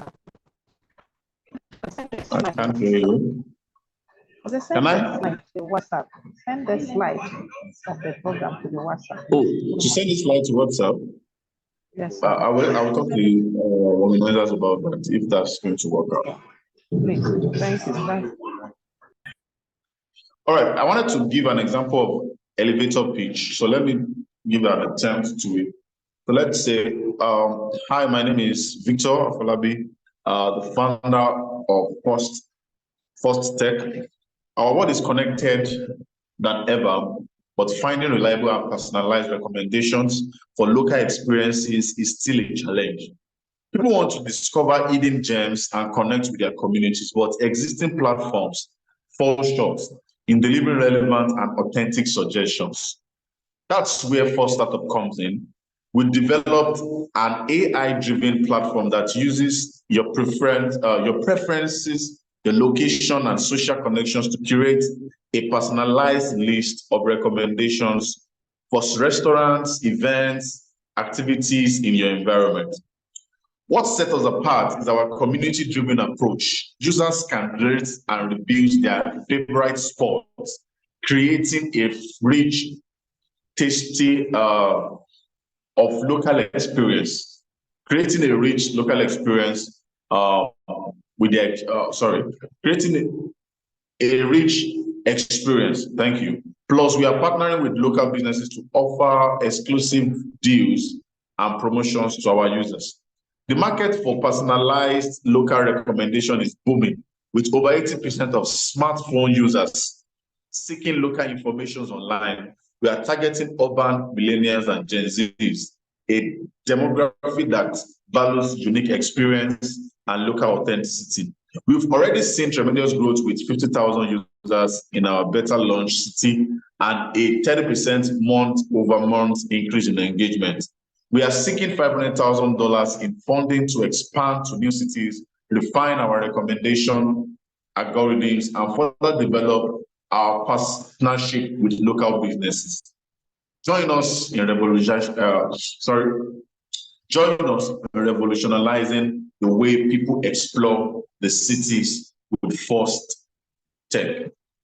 Thank you. So that's like in 2-3 minutes explanation of what your pitch deck needs to have. Your pitch deck needs to have an introduction, yourself and your company, straight up, a problem statement, a solution statement, your unique selling point, your market opportunity, traction so far, what you are asking for, and your closing remark. Did we get that? Yes, sir. We got it, sir. All right. Yes, sir.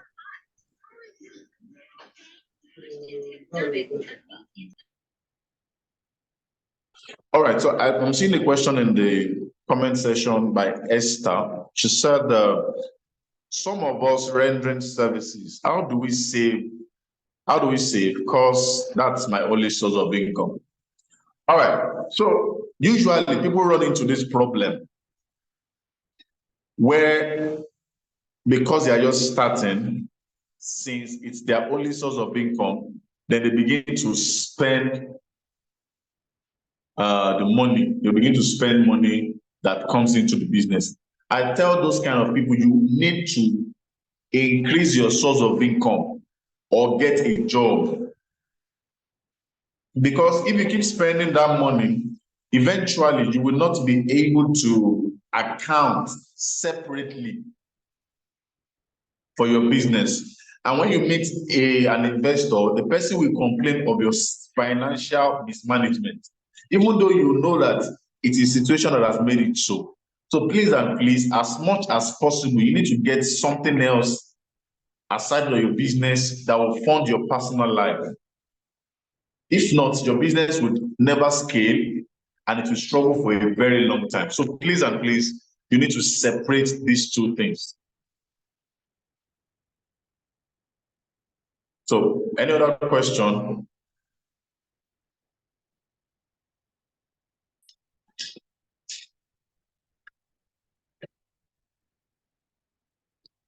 For instance, I had that challenge also when I started my business. It was the only thing I was doing because I was just rounding up my master's degree program. So it was the only business I was doing. All right. It's what I had to do was to diversify my sources of income. All right. I have a skill, graphics design. So I let my major business, which was a co-working space, run, and I tried to maximize my graphics design skill to earn money for myself. I ventured into content creation and many other things that were now funding my personal life so that my business can grow. Then I can now earn like a salary from my business. If you don't do that, your business will struggle for a long time.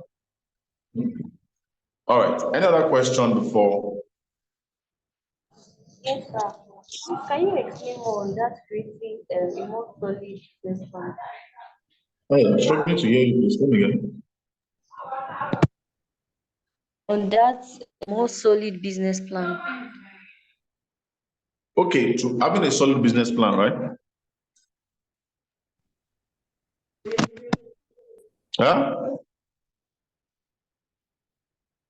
I can't hear you. I just want to be sure. Business plan, more solid business plan. Okay. Yeah, for you to have a solid business plan, well, that would be, you have to treat a business plan right now to take maybe another 2-3 hours. And that's not what the test is for. But to have a solid business plan, there are templates online. Of course, they are not sufficient, but well, if you're interested, I could send you templates or help you write one. But most importantly, business plan will help you research. You have things like, let me see. The major thing that should be in your business plan is, of course, you have an executive summary, which is the last thing you will write. You need to describe your company, like a company description, very detailed company description. You need to highlight your marketing research and analysis. You need to analyze your market and your competition. Then you need to describe in detail your product or service and your unique selling points. Then the marketing and the sales strategy. Then organization and management, the organizational chart, how you plan the flow of order to be. Then the funding you are requesting for, you talk about it. Then you need to have a financial projection. Those are like the major things that needs to be in his business plan. So I don't know if that answers your question. Okay, thank you very much, sir. All right. So if there's another question. I have a question, please. My question is, this funding opportunities, are they open all year round? Okay, yeah, so most of them are seasonal until you get to the website, but there are some like the venturesplatforms.com. Some of them just allow you send in proposal anytime, and they will review it and get back to you after reviewing your proposal. So you need to go to most of these websites to see if there's an ongoing program or if it is the one that allows you to send in proposal anytime. All right, so that will totally depend on your own due diligence. All right.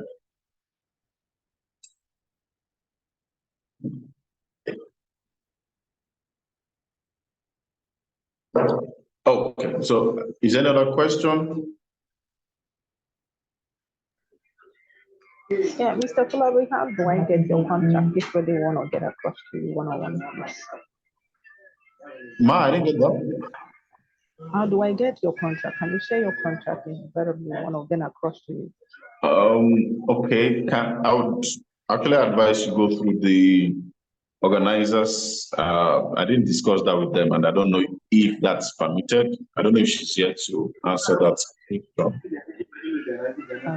It's okay if you want to share your contact. That's Actually, fine. I'm interested in getting a Okay, yeah. So she's given me permission to share my contacts. So I'll call out the number now. You can reach out to me on WhatsApp, and yeah, it might take a while, but I will respond definitely. All right. So should I go on 081? Or I'll drop it in the what's the name now? Chat session. It's for the business plan, please. So I'll call it out. All right. Okay, so are you dropping? And also drop it, same thing. I didn't get that. 081 694047. 0069 4047. 7. Okay, 081 Come again. 0069. All right. Any other question, please? So 690. get your number totally. It's in the chat section. Hello, sir. Yes.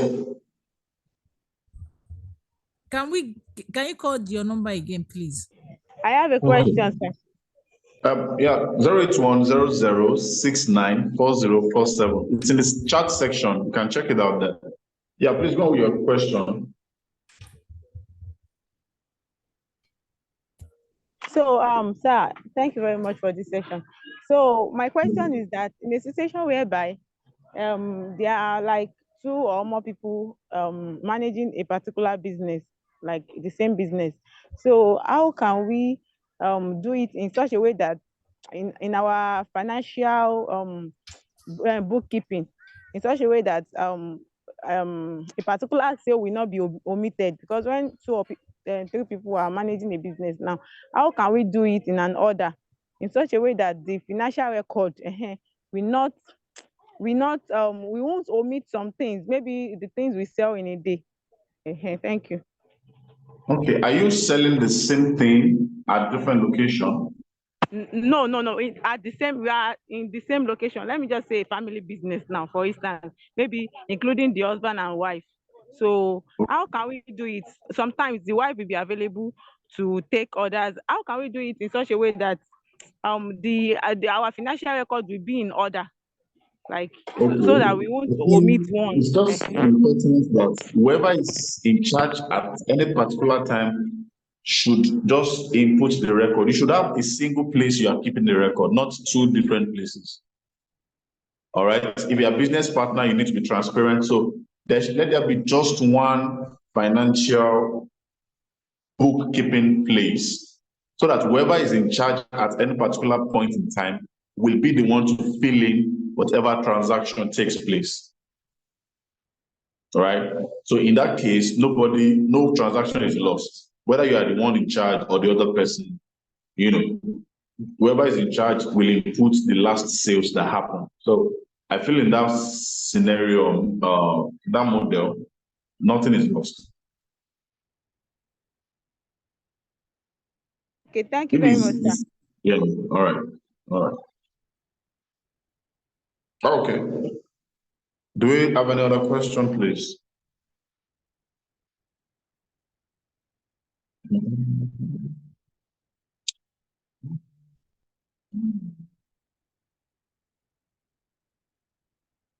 Okay, so I don't know if there's another question. I would like to attend to them now before we call it a day. Sir, please, sorry. Our class today, is it still on fundraising, fundraising for business? You mean this one, or is there another class today? This one today. Yeah, What's this the one is on title of our class? fundraising. Yes. Okay, fundraising too. This one is fundraising part 2. Yes, yes. Yeah, I think so. Thank you. We'll Yes, reach out. okay, no problem. Madam Saifa, I don't know if you're around. Seems the questions are exhausted already. I have a Okay. question, sir. Okay, go on. You talked about a company paying, like taking salary from your company. What's Yeah. the LP percentage that a supervisor can take from his or her business so that we don't eat up into the company's capital or something? Okay. Well, this is still a very subjective question. How? It's that personally, you should have funds that goes back to the business. You should have funds saved up for the business. Then you should have funds for salaries. So you are the one to divide that. Okay, we are going to be saving this amount of money as a business. We'll be putting this amount of money back into the business. Then we're paying salary based on this amount of money. The highest amount of money that should go out of your business is the one you are saving. So let's say out of 100%, you are giving, I don't know, depending on your preference, 40 to 50% back into savings for the business. Then you are spending the next 25 on the business itself. Then the salary is 25%. So whoever you are paying will be under the 25%. So depending on how much you're making as a company, if you want your company to survive anyway, I think it's safer that way. Some people reverse the situation, they take 50% and share the rest. It all depends on how far and how fast the business will go. Okay, sir. Thank you so much, sir. Yes. Hello, sir. So Yes, ma'am. So before I ask my question, the last person that had a question, I have a little contribution. When you are starting up, it is very, very hard at times to save, especially if you don't have another source of income. So I always advise that your materials, things you use in producing maybe your business or something like that, it is when you have money, instead of saving, you can invest the money back into the business in buying materials. And then if you have maybe a machine or a gadget that you need for your business, as the money is coming in, all those things can bring in more income for you. You can also invest in them. And then discipline is also important, because God help us. I hope I've been able to at least help in that aspect. Then, so my own question is that, as a business person, if I want investors to come in, like, am I going to have, you explained that that they want a certain percentage, which is okay, we can always negotiate.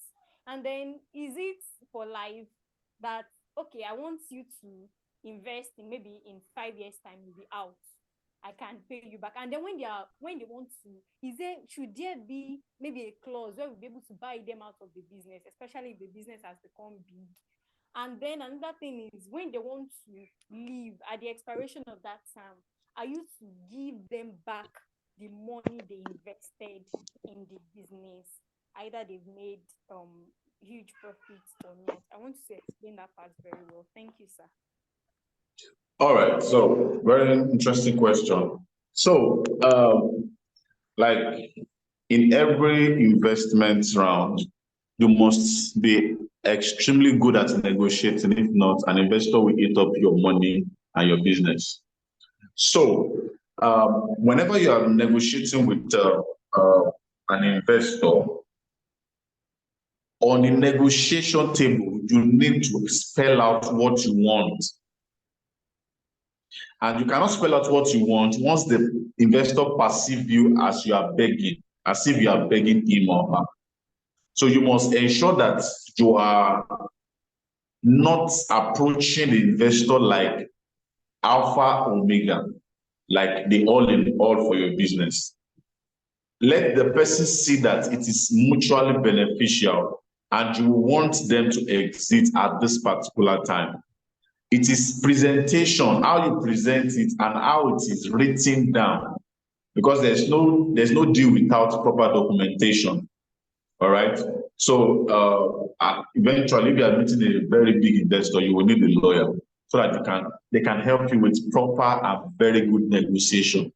So you have to put all the facts out on the table. Yes, there are investors that will tell you, give me 30% of your company, take all of this fund. After 5 years, if you're able to get back this money and this particular percentage of interest, I will pull down my percentage from 30 to 10.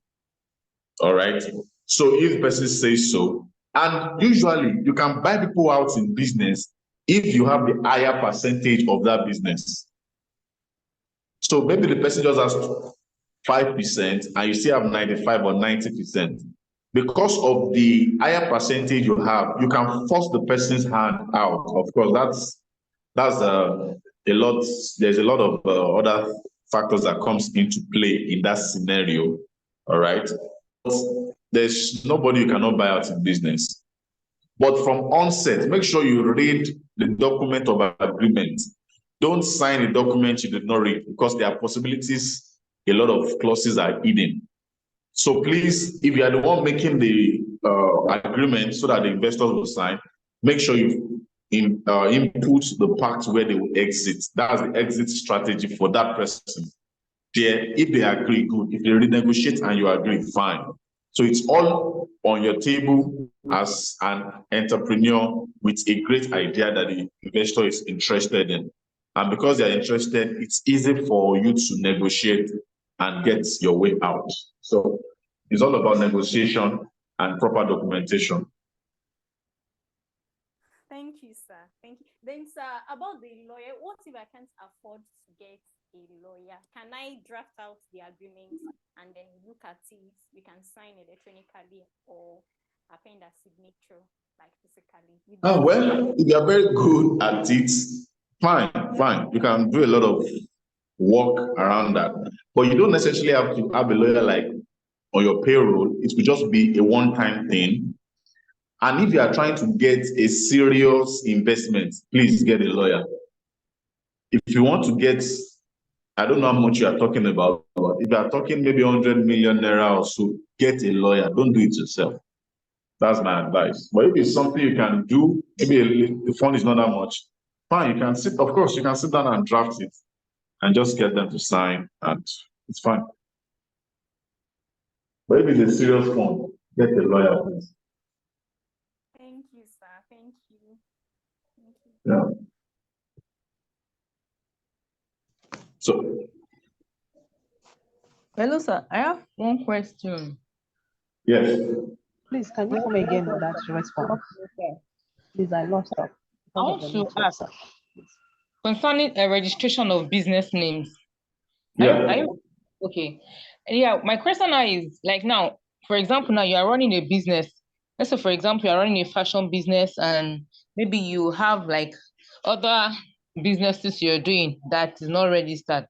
Can you have more than one registered business name?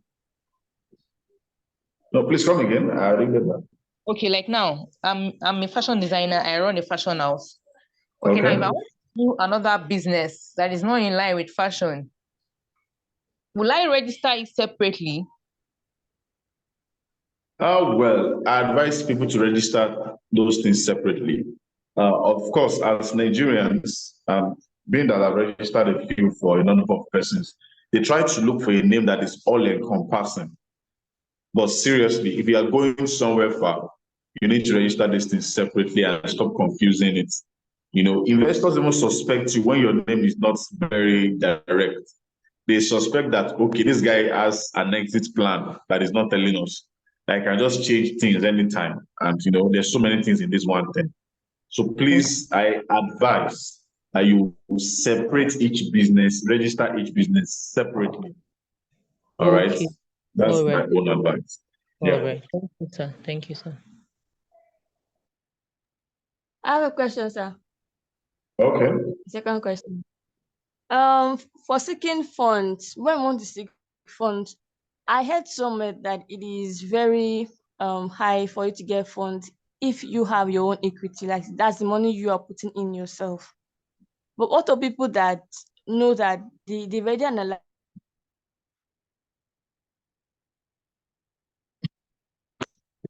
Sorry, I lost you there. the way to spend the money, they have their business plan, they have everything, don't really have time and get the funds is like to get like just to get the funds. How do we tell them that we don't have any Sorry, at a point equity yet? your mic went silent, so please can you come again, please? Okay, can you hear me? Can anyone hear Yes. me? Okay, so please, this is going to be the very last question because we have another meeting on this account. So please let's just wrap it up. And please, everyone, I'm going to put the attendance link. I've been putting it since. Please just fill the attendance. Please. Okay, please come with the question. Okay, I said that I heard somewhere that for you to get funding to impress your investors or something, you need to have equity yourself, like the money you are going to put into the business. What if you Yeah. don't have any money and you don't have anybody that can give you money or something, and the only hope that you have is to raise funds from your investors? How do you go about it? Well, no serious investor will give you money, unfortunately. That is why we mentioned bootstrapping. You may need to get a job first and funding your dream, or you crowdfund. I don't believe there's nobody that doesn't have a friend. All right. So if you gather all your friends, not all will believe in your idea, but some will gather something for you. That is a way to start. They don't like to help. Anyway, yeah, one of the grants you can apply for that I believe is the Tony Elumelu Foundation. They will give you money without you having an equity or even having a fiscal business yet. But those are competitions are quite competitive, just like that's the way it is. So please don't. Again, sir. I didn't get that, sir. As a competition, the competition is quite competitive. Which company that can give grants? Oh, I mentioned Tony Elumelu. That's like the only company I know that gives grants without you having a business or equity. So, and when you approach an investor without an equity, you will be at a disadvantage. They will take advantage of you. Or they will suspect that you don't believe in that this business is not solid, that nobody has ever invested in before, or you yourself, you have not invested in anything. So why are you using their own money to take a risk? That's the perception. That is their own money, you want to come and take a risk. No, you go and take the risk first. If the risk favor you, come back, I will give you more money. So you just have to find a way to start first, even if it's a small start. Yeah.